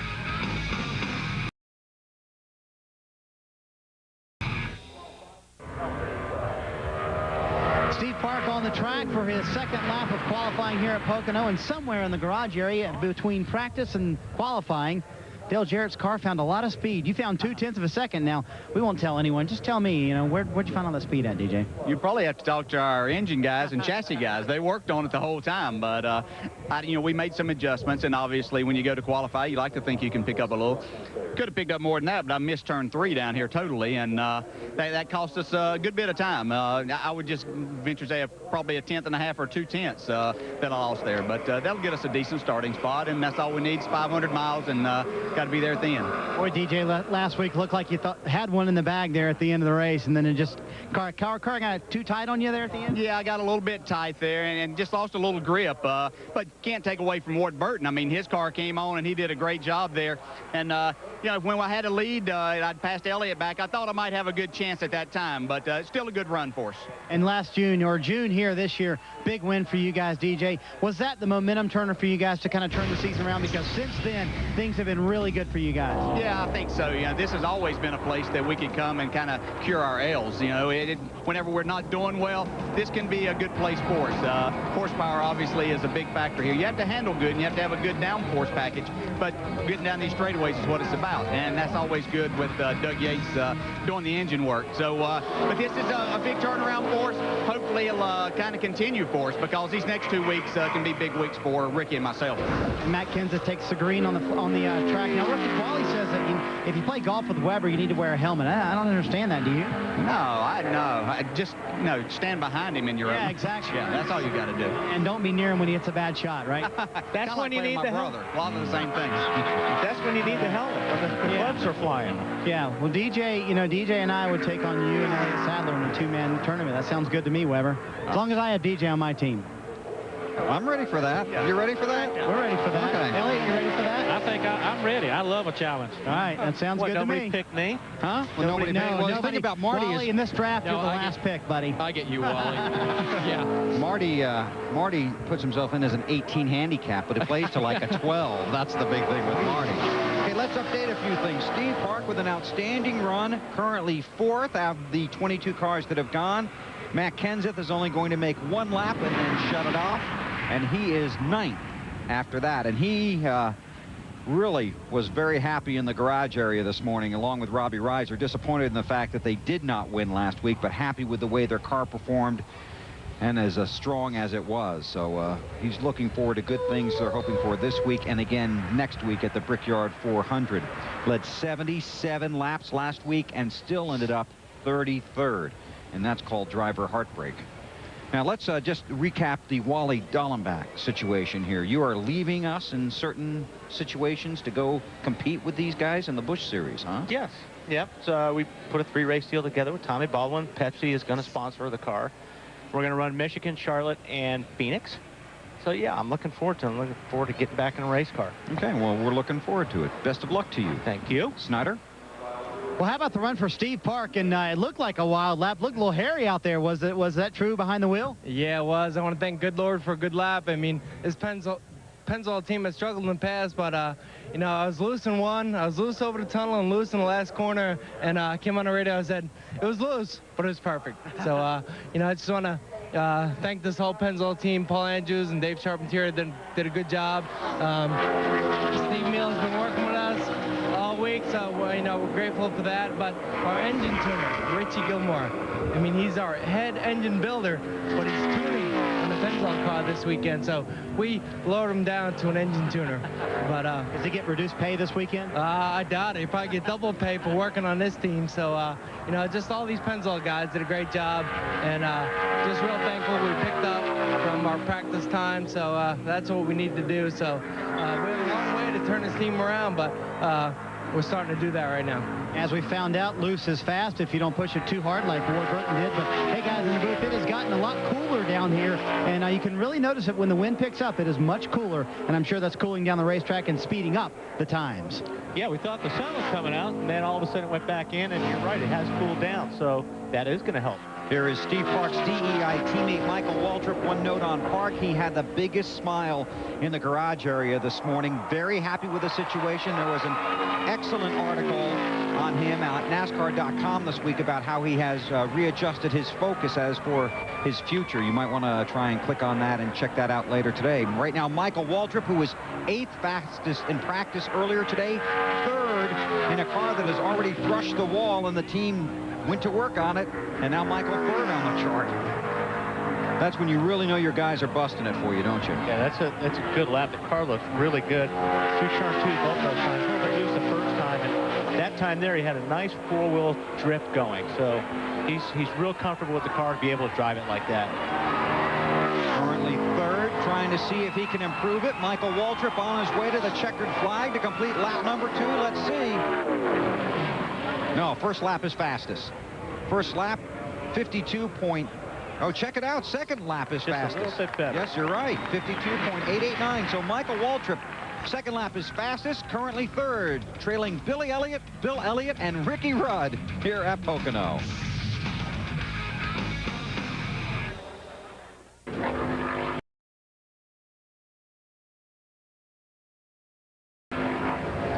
Welcome back to Pocono, Pennsylvania, where Ricky Craven is on the second of his 2 qualifying laps. First lap, actually, he is going to shut it down right now. His first lap being a whole lot better than he practiced. 31st place, he comes in 7th with a lap of 53.333 seconds, which translates to 168.75 miles per hour. And on the wagon, we were commenting just what a great pickup that was for the 32 car. We being Elliott Sadler, who remains with us, and also Jeremy Mayfield, 2-time winner here at Pocono, who joins us for a segment here. And Jeremy, compared to where he was practicing earlier, that's a pretty good pickup, isn't it? Yeah, it looked good. And second lap didn't look so good. I think we tried to catch it for him, didn't we? Yeah, it was bad. It was loose. Real loose. Looks like the track's really loosened up today, and who knows? We'll go here shortly and find out how loose it really is. Now, we saw at least one driver continue on that second lap, but basically, if you blow one corner, you know pretty much it's over with, right? Right. I was surprised to see Bill run a second lap. I know they were fast, and then he come back and it was even faster. So hopefully our Dodge dealer's Dodge will be as fast as his, and we'll be in good shape there. Well, what about that? You got the old man out there doing extremely well here. You've got all this pressure on you now as the young guy. It's not the old man, I can tell you that. I don't think Bill likes you calling him old man. Oh, he didn't hear that. And, He didn't hear that. and Let's every hope. time you say that, he runs faster. So it makes it harder on all of us. But no, I'm just I'm proud to be his teammate. I mean, he's awesome, and Casey's on the pole in the ARCA race, and hopefully we can just get up there somewhere close. And it'd be nice to see all Dodge front row. It'd be pretty cool. Well, I know you wish you could run as well as each other do every week. What kind of a motivation is it to work with Bill and to have him as a teammate? And actually, let me ask this too: with Ray Everingham to work as the owner with him. It's been real good, and I was trying to find Bill earlier, and hopefully I'll find him before I go out to qualify, just to find out some pointers and figure out what the track was like and stuff. So he's just been really good, and I say awesome all the time. It's been awesome to work with. That's awesome, Bill. And the whole team has. I mean, the 9 car to 19, you can't really tell there's a difference. Everybody works for one goal, and we're just trying hard to get the 19 up where the 9 is. And the more you guys start calling him old, that's going to make it harder on me. So we're pretty Sorry about that. We see Kurt Busch taking to the track now. He's on his warm-up lap, getting started here. Jeremy, how much confidence does it give you, though, walking into a track where 2/3 of your wins have happened right now at this place? Well, I thought I had a good record here. I was watching Bill qualify on TV, and it showed him like 4 wins here, so he's even got me there too. So, but it makes a lot better on the team and driving everybody coming to a place that you won at, and you know you can win there. And I just love Pocono. I love being here, and just been good to me. And hopefully we can have another good weekend this weekend on Dodge. My mistake. That was Kurt Busch. Thanks, by the way, for that answer. My mistake on Kurt Busch finishing his lap. It looks like the only lap of record. He will come in 12th with a lap of 53.488 seconds, and that's 168.26 miles an hour. And so we, as we watch Kurt finish up, Jeremy, what do you need to do to your car after practicing earlier today? What did you do to it to try to get a good qualifying lap out of it? We made a lot of changes, and a lot of them were kind of towards what the 9 had. Gear ratios and springs and shocks and all that stuff. So we're real close to what Bill's got now, and hopefully, like I said, it'll drive like his. But I think one thing going out late like that, we've been able to see that the track's definitely loosened up a little bit, and hopefully we'll tighten it up and be in good shape here. All right, we wish you well as you head out in a few cars to get out there. Elliott's going to stick around. We're going to send Jeremy away, and right now, we're going to go to Marty Snyder. And I'm hanging with Michael Waltrip, and yes, he did say that. Anyway, Michael and I are having a conversation, but you rarely hear a driver get out of the car and say it was perfect here with Pocono, and that's what you said. It was perfect. Was the car really that good? It handled really good. If anything, we turned a little bit too many RPMs, maybe a little bit higher gear with the cool weather. We could have run faster, but what a great job Slugger and the boys did putting her back together. When Matt come to interview me, all he wanted to do was show the wreck side, the side that doesn't have any Napa Auto Parts decals or numbers on it.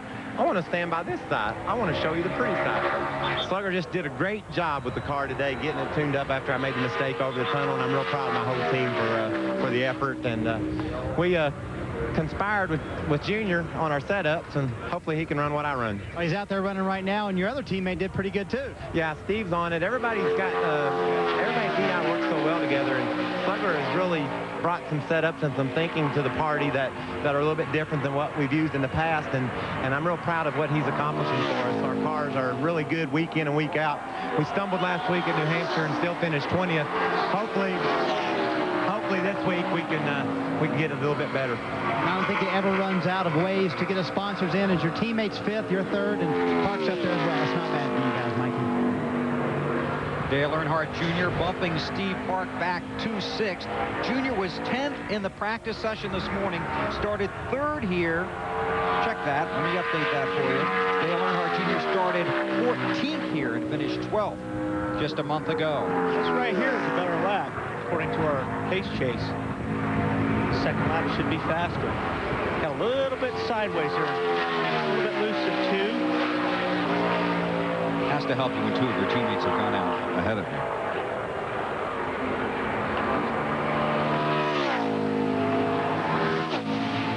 Hustling down to take the checkered flag. This is going to be better, I think. You're right, Wally. It was better, but yeah, not a position better, but a little quicker on the watch. 2/100ths of a second. Yeah, you're better at math than some other people that hang out in this booth. 5th. I got real hot. About 2:35. 10-4. That shouldn't be too bad. Just flip your fan on there. You see how the front of that car is taped up, something Wally's been talking about throughout qualifying here.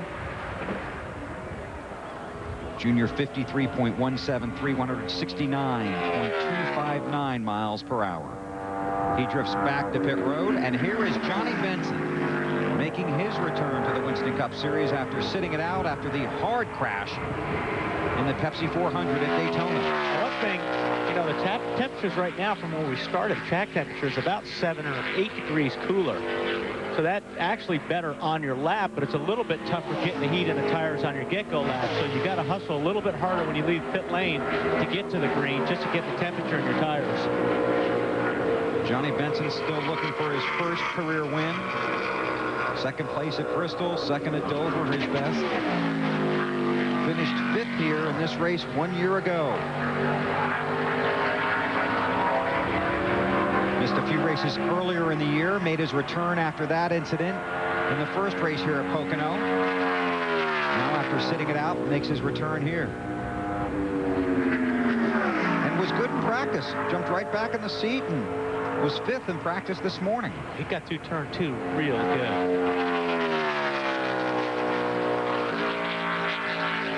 Chasing the time of Bill Elliott.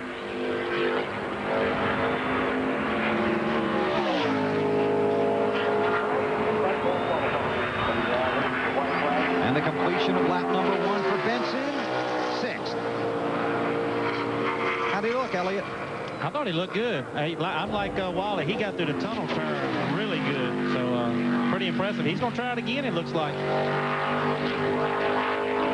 By this pace chase, Bill Elliott must have got off turn 3 a lot better than everybody else. Seems like everybody's pretty close to him, but everybody loses a lot of time off turn 3. So I'm glad I got to see some of that. I might need to work on that for practice. Focus on turn 2 next time. Yeah, for Sunday. They love this car, by the way, Bill. This is one that James Ince ran for him in Michigan and also in California. That's his crew chief. And he said he couldn't dig it up because they want to run it next week at Indy, too. Elliott, you guys find a car that you like, and you'll take it a lot of places, won't you? We will that. We'll take it everywhere. I got one particular car. I think I've ran 70% of the races this year, and I got both my outside poles working, so it's like an old shoe. Benson up to 4th.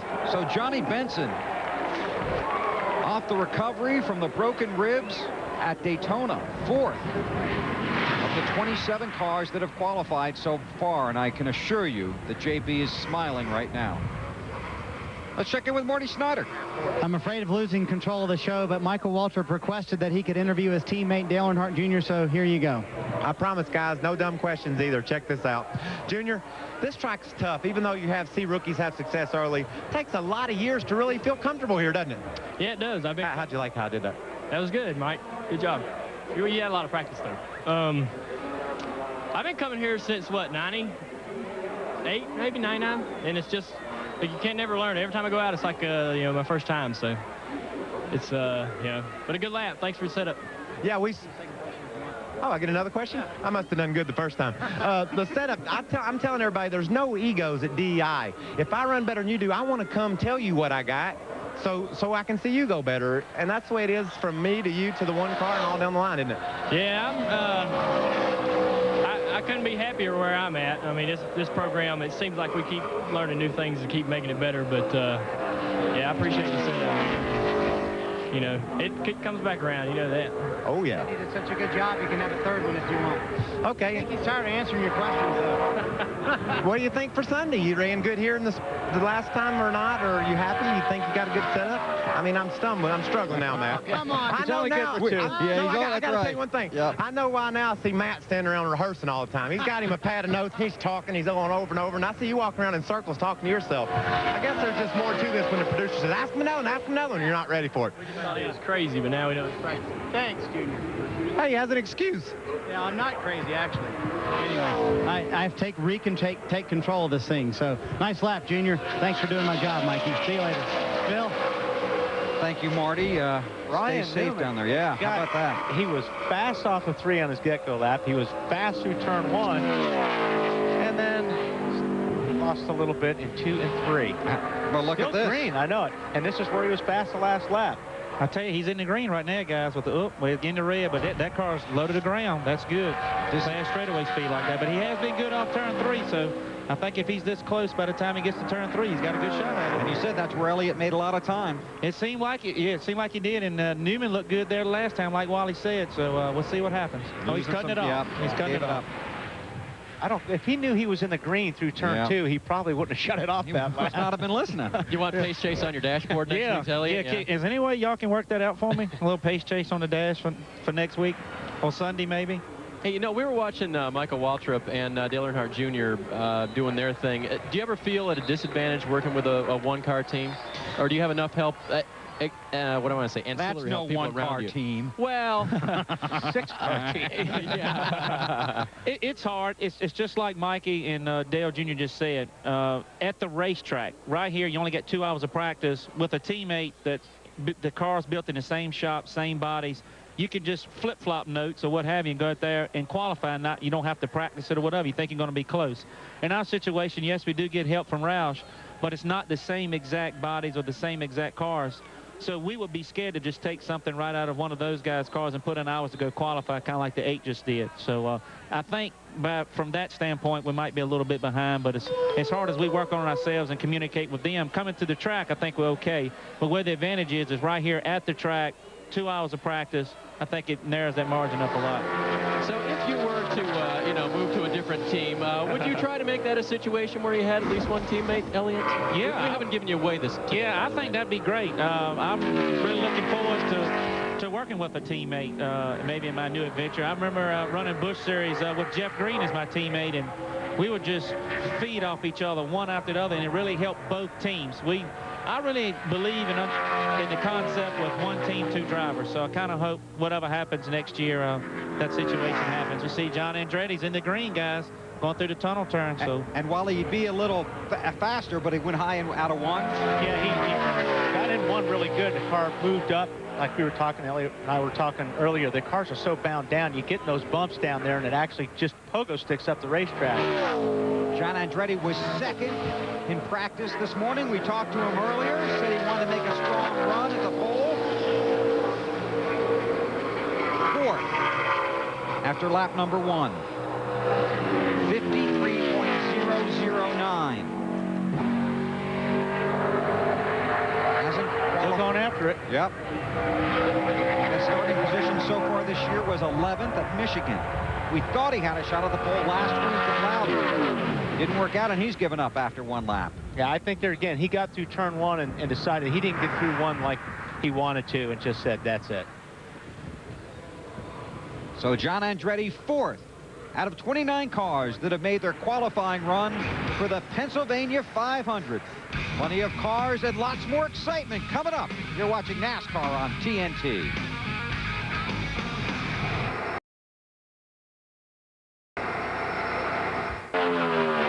Live Raceway. Qualifying continues. Robbie Gordon, the second of 2 laps. The first lap, Wally, was an adventure, landing him 23rd. Yeah, the first lap through turn 1, he was all over that steering wheel. The car did a nice save on it.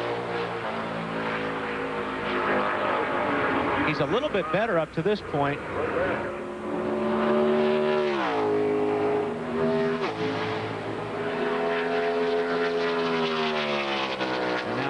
The checkers and completing his qualifying run. Second lap just a tick faster, 53.614 seconds.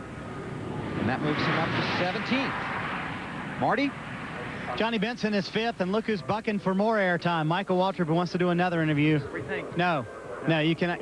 Mikey's. They've got he's already injured you enough. I mean, you know, you took him out in Daytona and made the man sit out for 2 weeks. Get out of here. That hurt. I'm sorry. Sorry it hurts. That hurts. Yeah. Talk about who's hurt. This poor guy who's out for 2 weeks. This is a way to come back, though, Johnny. Great qualifying run for you guys. Yeah, you know, James and guys, they do a tremendous job. And this car's pretty good. I mean, so we ran at Michigan, ran it at, I believe, California. Jerry tested at Indy, and it was pretty good. So, you know, we just did everything I could. I thought it was going to be a little bit quicker, but that's pretty loose through 3 down there. But still, we'll take it and go from there. Best part about this whole deal, we got Mikey away from you, you know? I asked Mike, is you in front of me or behind me? He goes, in front of you. That ain't good, is it? Well, we'll see how it works out. Exactly. There you go. Johnny Benson with a nice run and coming back from his injury, guys. 5th in practice and 5th of the 30 cars that have run so far. Here is the Winston Cup point leader, Sterling Marlin. On the track for the first of his 2 qualifying laps. He was 20th in practice. Started from the pole here in June because no qualifying was held because of water problems with the track. Finished 4th.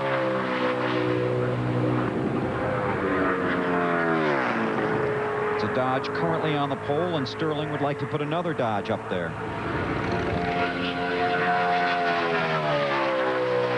He's only qualified in the top 10 twice this season. Rockingham and Chicagoland. Struggling a bit right here. I thought I was going to get a little bit more, but that should be top 6. No, 9th. That's close to 6. That's close to 6. It's upside down 6. That's what I meant. I thought you didn't do math, Weber. I do math. Oh, that was Alan. Alan doesn't. Yeah, that's right. Okay. Alan's doing his math in Colorado. He and Benny getting ready for the Busch race. The Net Zero 250. I think Sterling's had enough. He's still on it. Now he's off it. Did you make up your mind? I couldn't tell either. Yeah. Oh, you drivers always stick it together. We're deaf, man. We can't hear. Well, we were saying when you go through that first turn, you slow it down so much, you're hard on the brake. Sometimes we can't tell if you've actually That's right. And cut it off or not. Well, one thing about Sterling and those guys have been qualifying a lot better here lately. I was talking to Sterling this week. They went to Kentucky, I think, during the break before Daytona to go through some things. They felt like they had lost an edge from the beginning of the season. Seemed like they got it back, man. They've really been running good. So they're looking pretty good this weekend so far now. Bill Elliott, Ricky Rudd, Michael Waltrip, John Andretti, Johnny Benson. The top 5 as qualifying continues at Pocono. But pole qualifying for the Pennsylvania 500 on TNT is brought to you by Stacker 2, the world's strongest fat burner. Burn fat, crush cravings, and supercharge your energy. By Budweiser, with the crisp, clean, refreshing taste you'll find in no other beer. This Bud's for you. And by Mobil 1. The more you know about new Mobil 1, the better it is for your car. Casey Atwood has completed his 2 qualifying laps. He picked it up a bunch on the second lap. Sure did. He was like 26th, yeah, and then currently 14th. And Casey is on the pole for an ARCA race they will run here tomorrow. And I talked to car owner Ray Evernham this morning, and he said Casey is doing 2 things. He's testing equipment that they can use in the Winston Cup Series, and he's hoping to build his confidence. That Casey really needs some confidence on the racetrack by going out there and having a good, solid run. Well, let's Let's check out the John Andretti story that we've been following since we came on the air. There's John, and that was the back of Marty. Perhaps, yeah, that was me crossing. Perhaps Sorry. his best side. You're supposed to yell crossing when you do that. Anyway, John, nice run for you. You said you wanted to back it up. Did you leave something on the table, though, where you could have maybe picked up a little bit more? I left a lot on the table. It's real unfortunate because the weather, unlike last week, is I picked a better number, so I got the clouds and things, but I didn't take full advantage of them, and I left a lot over in the tunnel turn, so it's real disappointing. But Jerry's been really quick, and Kyle's been right there too, so we'll see. Both of them probably bump me on back, but that's okay. They're my team. It's not okay, but they're my teammates. It's okay, but it's not okay, right? Well, it's more okay if Kyle does, because he pays me. But yeah, Jerry doesn't pay me. He just likes me. It's his first year. He likes me. Anyway, he's my teammate. He's supposed to. All right, I'm glad we cleared all that up, but it has certainly been a turnaround of late for Petty Enterprises, guys. And this is the latest change at Petty Enterprises. Jerry Nadeau now behind the wheel of this 44 car for the rest of the season. Had that outstanding run at Sears Point before the car broke late in the race. Buckshot Jones started the season in this car, drove 7 races. Steve Grissom drove in this car for 9 races, and this is Nadeau's second appearance. And his first lap lands him 9th. Hasn't bumped Andretti back yet.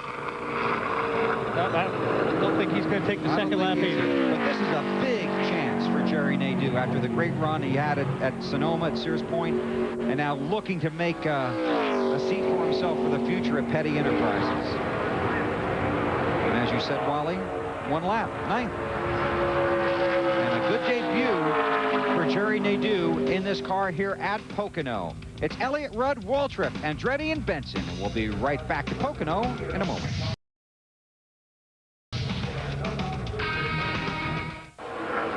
TNT Sports is live at the Pocono Raceway in Long Pond, Pennsylvania, as Bud Pole qualifying continues for the Winston Cup Series, leading up to Sunday's running of the Pennsylvania 500 that we'll have for you live right here on TNT, beginning at 12:30 Eastern Time. Right now, Kyle Petty is currently on the racetrack, the second of his 2 laps. His 2 teammates, John Andretti, 4th, along with Jerry Nadeau, 9th, Kyle 30th after his first lap. Yeah, obviously he wasn't. Hang on. That was loose there, Bill.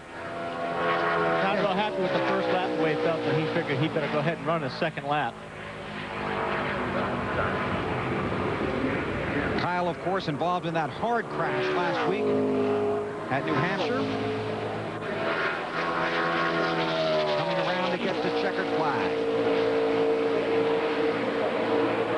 And the difference in his laps, 2 1/1000ths of a second,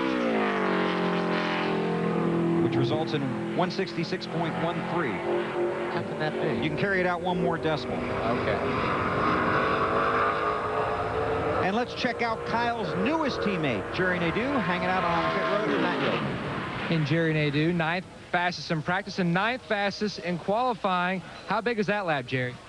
It was good. I mean, the car is real decent. It's it's not super fast like Ricky's or Elliott's car, but it's really good. It's conservative. It's comfortable to drive.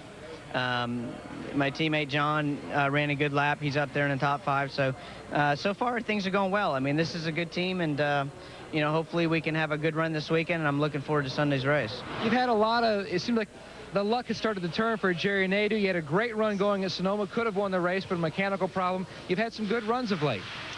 Yeah. Like I've always. I mean, I haven't done anything different.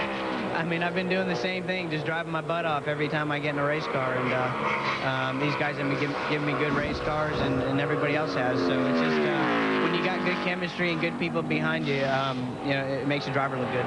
That's the toughest part of the business, Dave. Chemistry. You can't buy it. You have to form it. It's tough to form. One of the other things that they've got to form to themselves, Matt, are the seats that they race in. And Ellie and I were talking about the fact that Jerry Nadeau, having driven for 2 different teams this year, had to have some seats delivered to the 44 team before he could even get started. How important is that to have the seat now customized for your safety and comfortableness? Comfortableness, is that a word? I think it is. During the race. We're using here at Pocono. Yeah, there you go. Thanks. I just think we're so far light years ahead now with the seats. I think 2 or 3, 4 years ago, you could just sit in somebody else's seat or just throw one in, and it don't take you 3 seconds to buckle up. But now with all the safety devices around them, everything's so custom fit to your shoulders, your chest, your ribs, everything, and everybody's got different types of seats. It takes a long time to get those fitted into the car. Sometimes they got to move the seat rails in and out between different drivers, so it's a long, drawn-out process.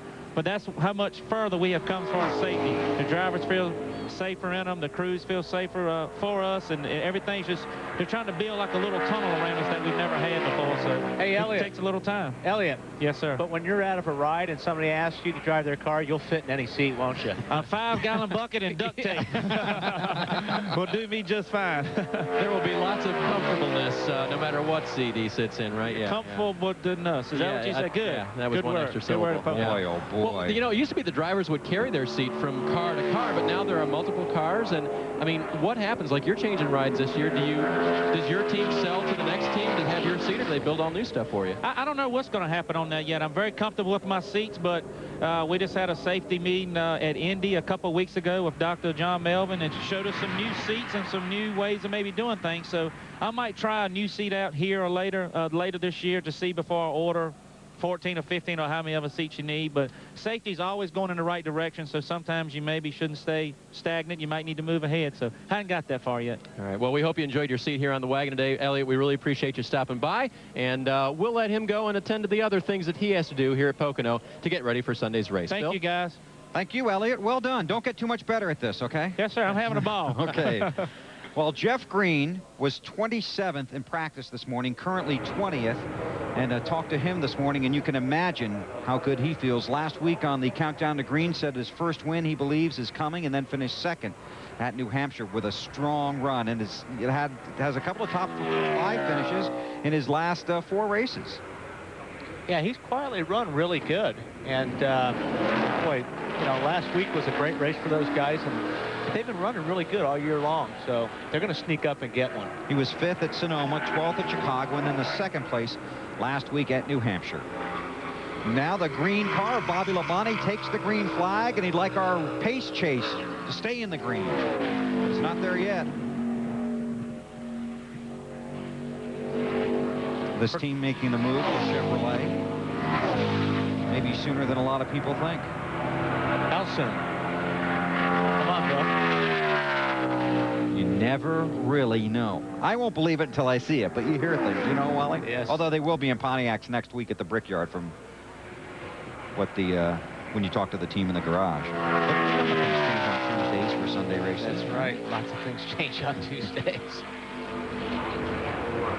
Bobby Labonte swept these races.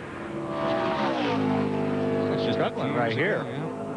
1999, won both races. Hasn't had a top 10 finish since his win at Martinsville. Finished 25th here just a few weeks ago.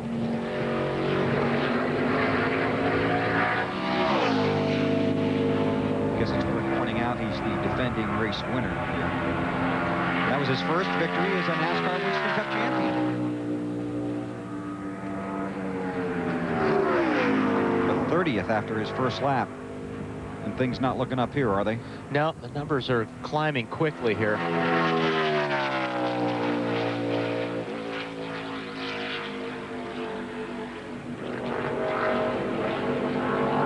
Doesn't really look like the car's out of shape or anything. Uh-oh. That could be some of the problem.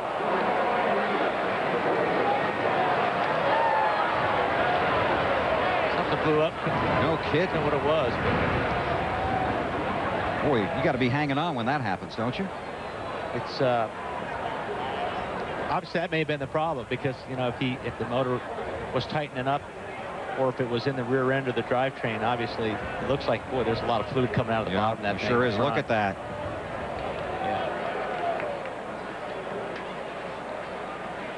Yeah. Okay, well, NASCAR will check the track, and Bobby Labonte pulls it behind the wall. 30th on his qualifying lap. You're watching NASCAR on TNT.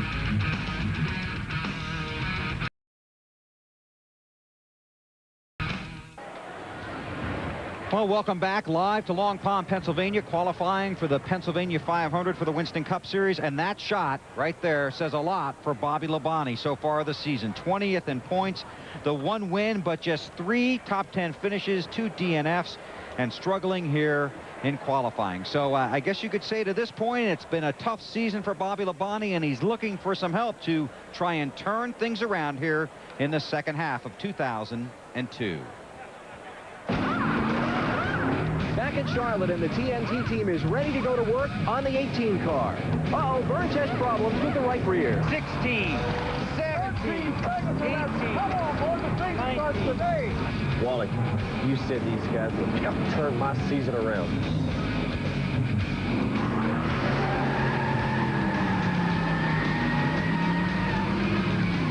Wally, you said you were going to help turn his season around. I said you guys were going to help turn the season around.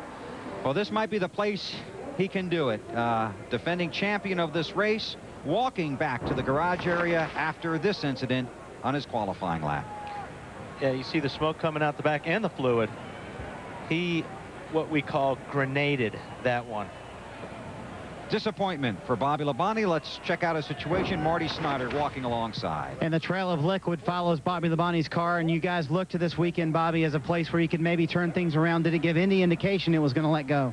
Yeah, it didn't run worth darn both laps. It just, I mean, it was something was wrong with it, and you know, didn't think it was going to blow up, but just felt like it surged like fuel or something like that, like it was missing out on fuel, and so finally it blew up. So good, we get to put another one in. I guess the good thing is that you do get to put another one in, and you know, it didn't happen in the race.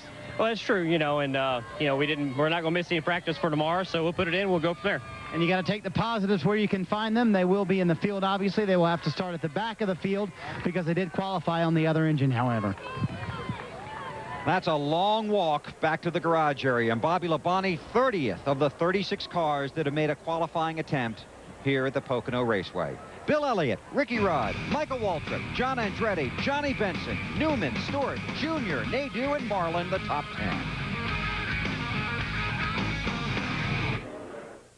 Bud Polk qualifying for the Pennsylvania 500 on TNT is brought to you by Lamisil Tablets, by Wendy's. Race through Wendy's, a late-night pickup window where you can eat great, even late. And by Suzuki, makers of innovative motorcycles and all-terrain vehicles. Visit your Suzuki dealer and see the complete award-winning lineup today. We're live at the Pocono Raceway in Long Pond, Pennsylvania. Qualifying being tentatively held up after Bobby Labonte, to use Wally Dullenbach's terminology, grenaded an engine during his second lap. Did he say that? You said that. I said that. Yes, yeah. you did. Yes, I was right grenade. here. Okay. I recognize you. And that left Bobby 30th of the 36 cars. There are 44 cars here at Pocono, all trying to grab the pole position. And boy, these guys have just really struggled this season. But Bobby won here a year ago. Might go to victory lane on Sunday. We'll see. Pennsylvania 500, 12:30 Eastern time, right here on TNT. Mr. Excitement, Jimmy Spencer, in his home state, ready to rock and roll. On a Target Dodge. And this is a guy who would dearly love to perform well here.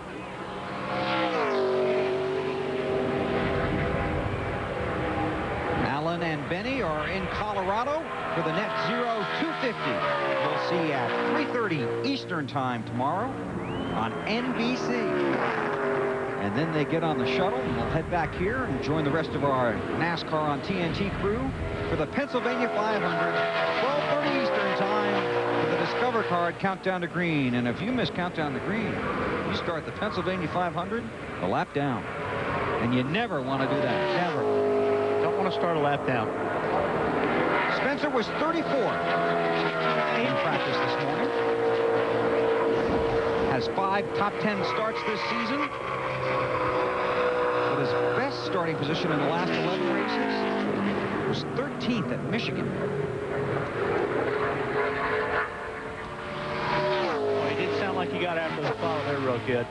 Looked a little bit tight getting off a 3, getting the green, and that time looked like the car was bouncing quite a bit over those bumps. And he really couldn't get after the gas, I think, as fast as he'd like to. Spencer finished 21st here a month ago after starting 18th from Berwick, Pennsylvania. And you know he's got a lot of fans that come to this racetrack.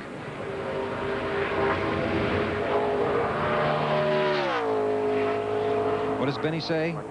Not too good. Not too good. Let's see if he takes a second lap. I think once he hears what this lap is, he probably will try a second lap.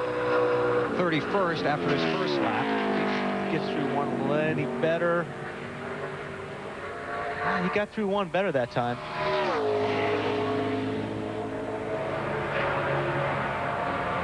Down the long pond straightaway toward the tunnel turn.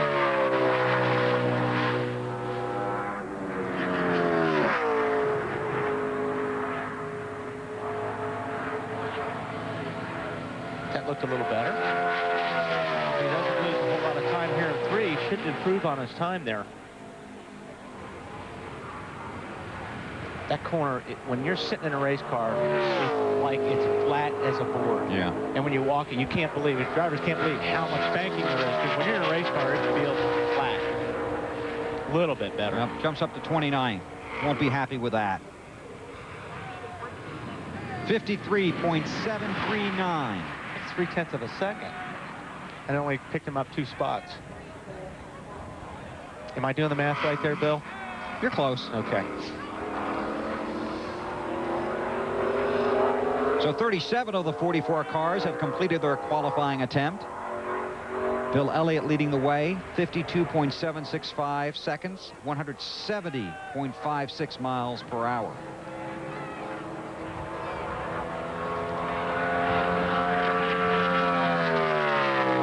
And this is Carl Long.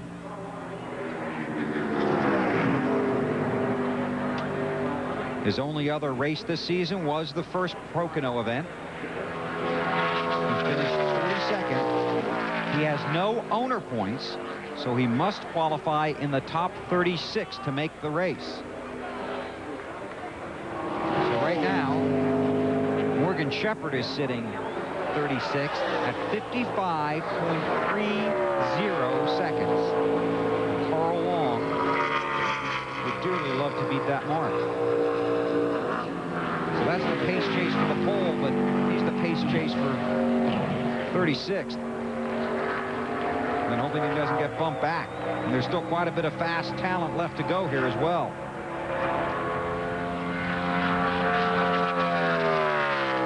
Dave Burns? Well, Bill, I was just going to ask Wally, if you're in Carl's position, you haven't made a lot of races, do you set up to run 2 laps, or do you tape everything off and run one really hot lap? Well, it really depends on what the car wants to give you, Dave. I mean, you've got to go out there, and if you feel like you're going to get everything you can out of it for 1 lap, that's what you got to go for. So if you think tires will come in, heat up a little bit for the second lap, go ahead and set it up for 2? Or will you not get that much advantage here? Well, I think you have more of an advantage on the tape than you do the tire, especially with these temperatures right now. The temperatures are really cool, so the tires should be working fine. Oh, 36. 55.025. But that will never do it. Still to go, Rusty Wallace, Jeremy Mayfield, Bobby Hamilton, who was 6th this morning, Jimmy Johnson, Ken Schrader, and Jeffrey Bodine, all yet to make their qualifying runs. So Carl Long needs to find a bunch of speed. Now have a lot of hope. He's to make the starting field for the Pennsylvania 500 here on Sunday afternoon.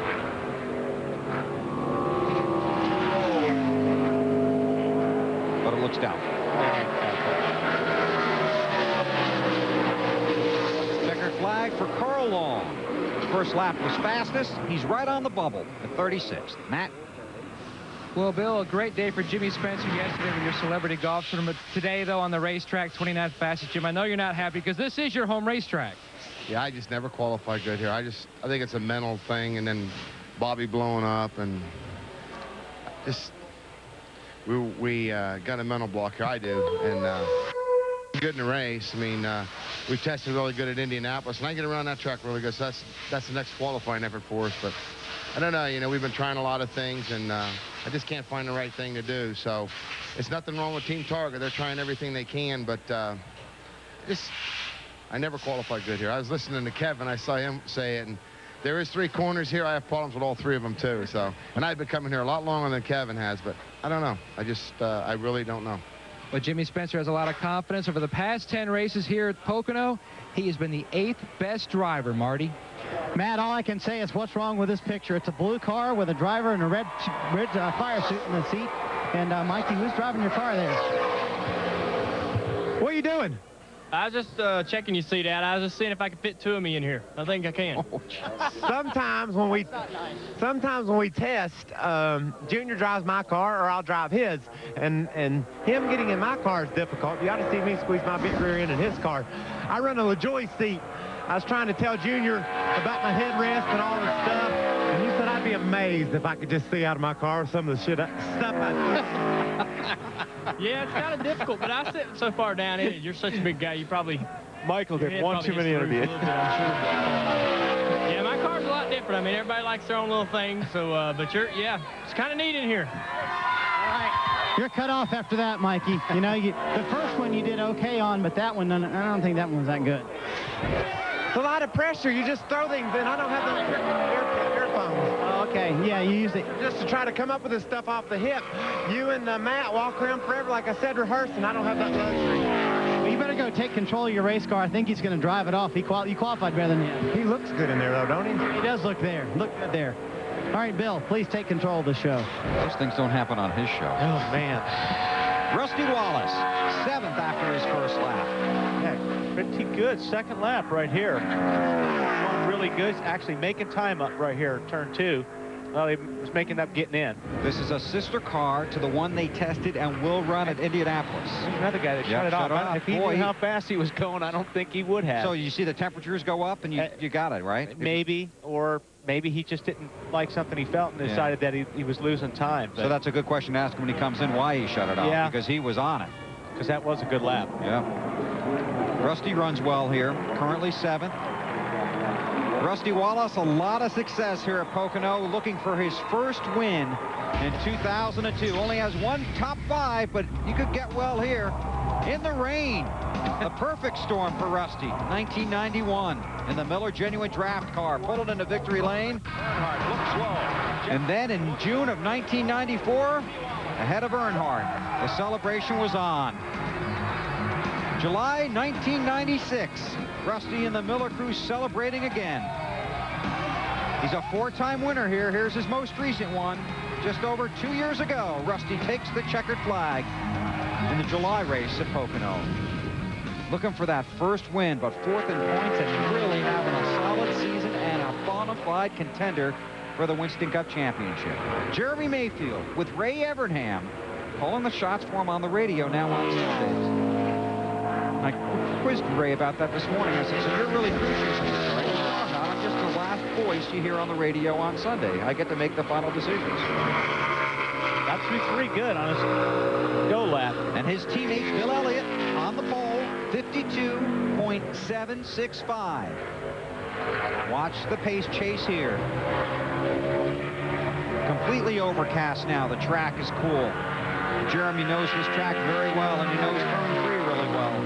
So Mr. Earnhardt down there late in the race when we're on the victory lane. What do you think? He looked good getting in. He lost a little bit of time on the exit of 2. This is big right here, though, right? Going into 3. I don't think he's going to make up 3/10, but if he maintains it, he'll be in the top 8 or 9.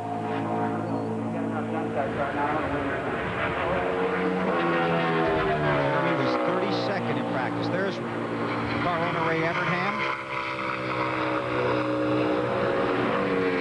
Mayfield 8th after his first lap.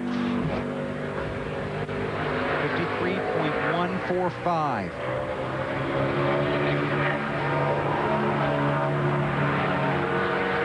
Staying with it. Watch as he gets into 1 here. Actually, it's fast going into 1. I mean, real fast. He got through that time a little bit better. That was too long. I mean, that turn over there with the tunnel on it. I knew what you meant.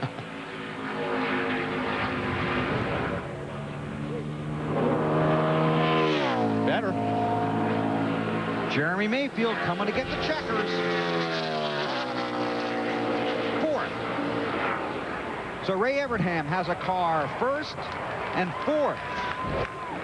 And Casey Atwood in the 7 car is 17th. So that's 3 cars currently in the top 20 after 40 of the 44 cars have made their qualifying runs. Rusty Wallace, a strong run, currently 8th, Marty. And Bill, I talked to Rusty just a second ago. You knew that second lap was faster. You had to shut down wide. Yeah, it was a lot faster second lap. I could feel it was going for it, but the motor got 260, and I just couldn't sacrifice it. You know, it's a race motor, and with this one engine rule, you can't screw up, and so had to throttle back and shut her down, and it's too bad. But hey, I don't care. I mean, if you qualify up front here, you can win this race from here, no problem. You guys have really turned around qualifying lately, Rusty. Why has it turned around so quickly? We're paying a lot of attention on our qualifying effort. We've been top 10 about every week now, and that's a long way from 9 poles one year to nothing.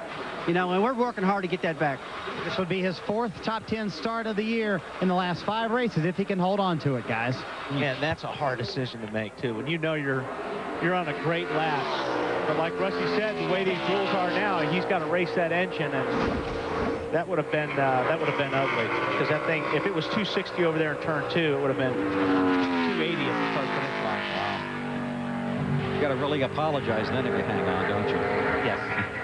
This could be his 4th top 10 starting spot in the last 5 races if Rusty hangs on. Currently 8th. Bobby Hamilton, though, good opportunity to bump him back, was 6th in practice this morning.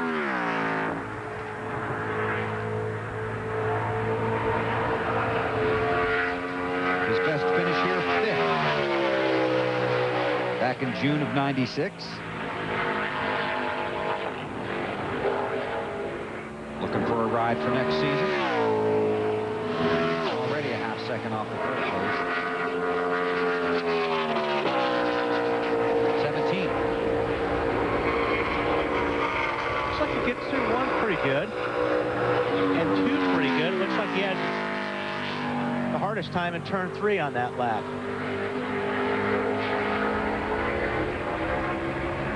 Dave? Well, see, it's because he's on that 2-lap strategy, right? He knew he could do better in the second lap, so that was sort of a warm-up. What do you think? Are you trying to convince us or him? We'll find. Well, I think he's convinced. I think he's committed. Didn't look so good through 2, though. Yeah, it's definitely so much for my theory. So much for your theory, Dave. Sorry, I'll stop theorizing. That's okay. Enough theorizing.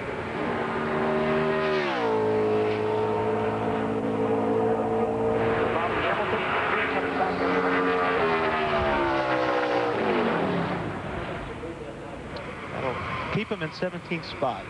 Just a little bit slower on the second lap. And that's going to be very disappointing for him after being 6th in practice earlier today. Coming up next on TNT on the East Coast, watch Robert De Niro in Ronin. And on the West Coast, don't miss the world's most dramatic police chases with Wally Dallenbach next on TNT. That was a good movie.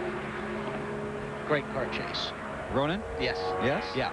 They crashed a lot of cars. Yeah? Police cars. So it was legal. What's next on the East Coast, right here on TNT. But you haven't seen the Thomas Crown up there. No. Jimmy Johnson on the track. 2 wins this season, 5 top 5s, 12 top 10s, 3 poles in 2002, 7 top 10 starts. And I really am excited about watching Jimmy Johnson and Ryan Newman in the second half of the season going back to tracks for a second time. Yeah, Ryan wound up with, so far, he's 7th fastest. And Jimmy's got a good lap going here, too. And now they've got some notes to go on. And definitely going back to these tracks a second time. They've got a lot of confidence. Jimmy's got a good lap going here. Green is good, red is bad. Went from good to bad real quick there. Yeah, it did. Shouldn't have said anything. Crew Chief Chad Canals is pretty good at qualifying at big tracks, too, guys, don't you think? Yeah, he was 24th, though, in practice. He's not going to be 24th this time. Foot to the floor. First lap in the books. 7th quick. 1 in front of Ryan Newman. side skirt is really glued to the track there too, not when he's when the weight transfers here, but I'm sure the side skirt is down as well as the front valence, guys.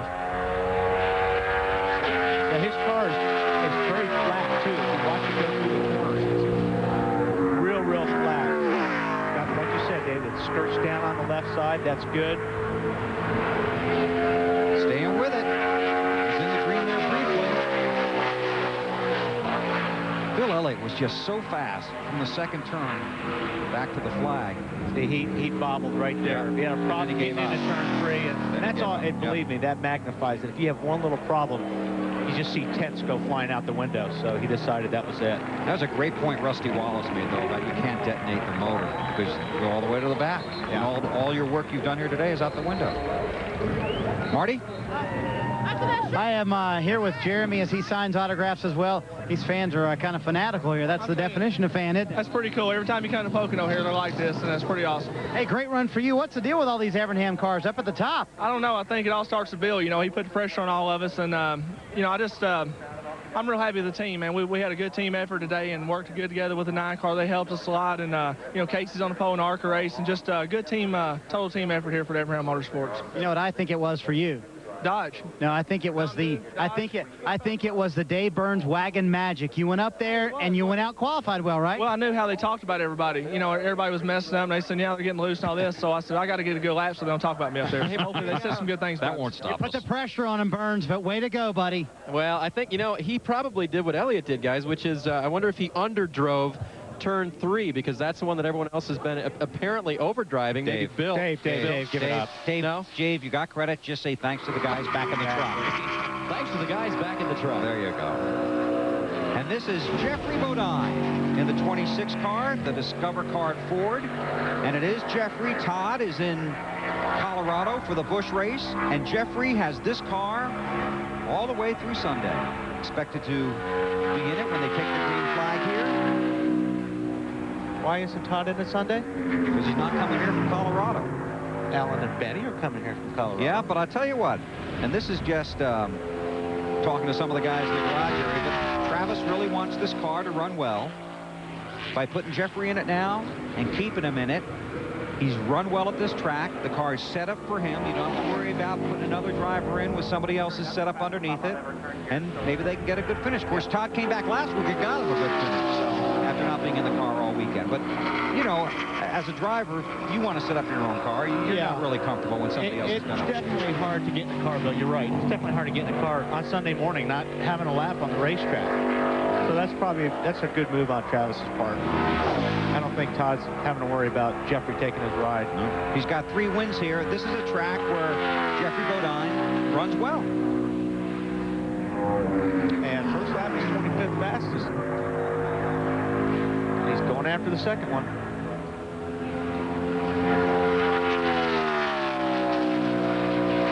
Don't forget our coverage of the Pennsylvania 500 begins at 12:30 Eastern Time Sunday afternoon with, appropriately enough, the Discover Card countdown to green. A little bit tight there. Moved him up 1 spot. 24th. So the 26 car currently 24th.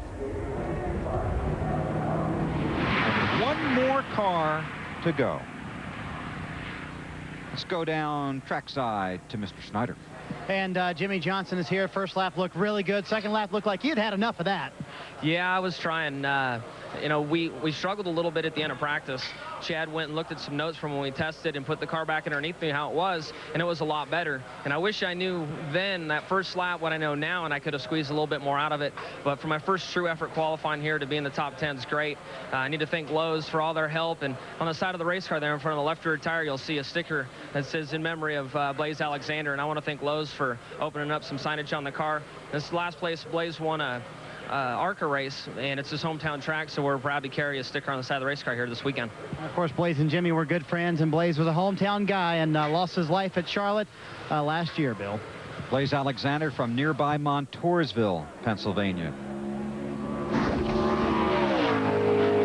Final car on the track. M&M's Pontiac of Ken Schrader, his teammate Johnny Benson, currently 6th. see if Schrader has some magic to pull out here. They're 18th fastest in practice. Got after the gas good. This is a Ken Schrader kind of track.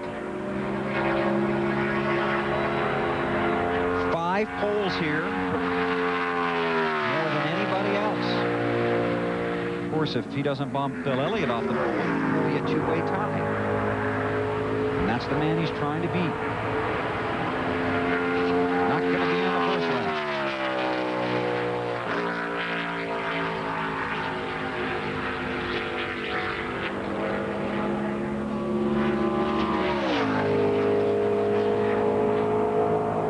Not going to be too pleased with this one. No, he was pretty good up until he got to turn 2, and then all of a sudden he lost a lot of time. And he may try a second lap as well if he can keep temperatures down. 26. 53.583. Looks like he's decided to go for it. Rugged turn 2, final car of the 44 that have come here to qualify for the Pennsylvania 500. Got through there better that time.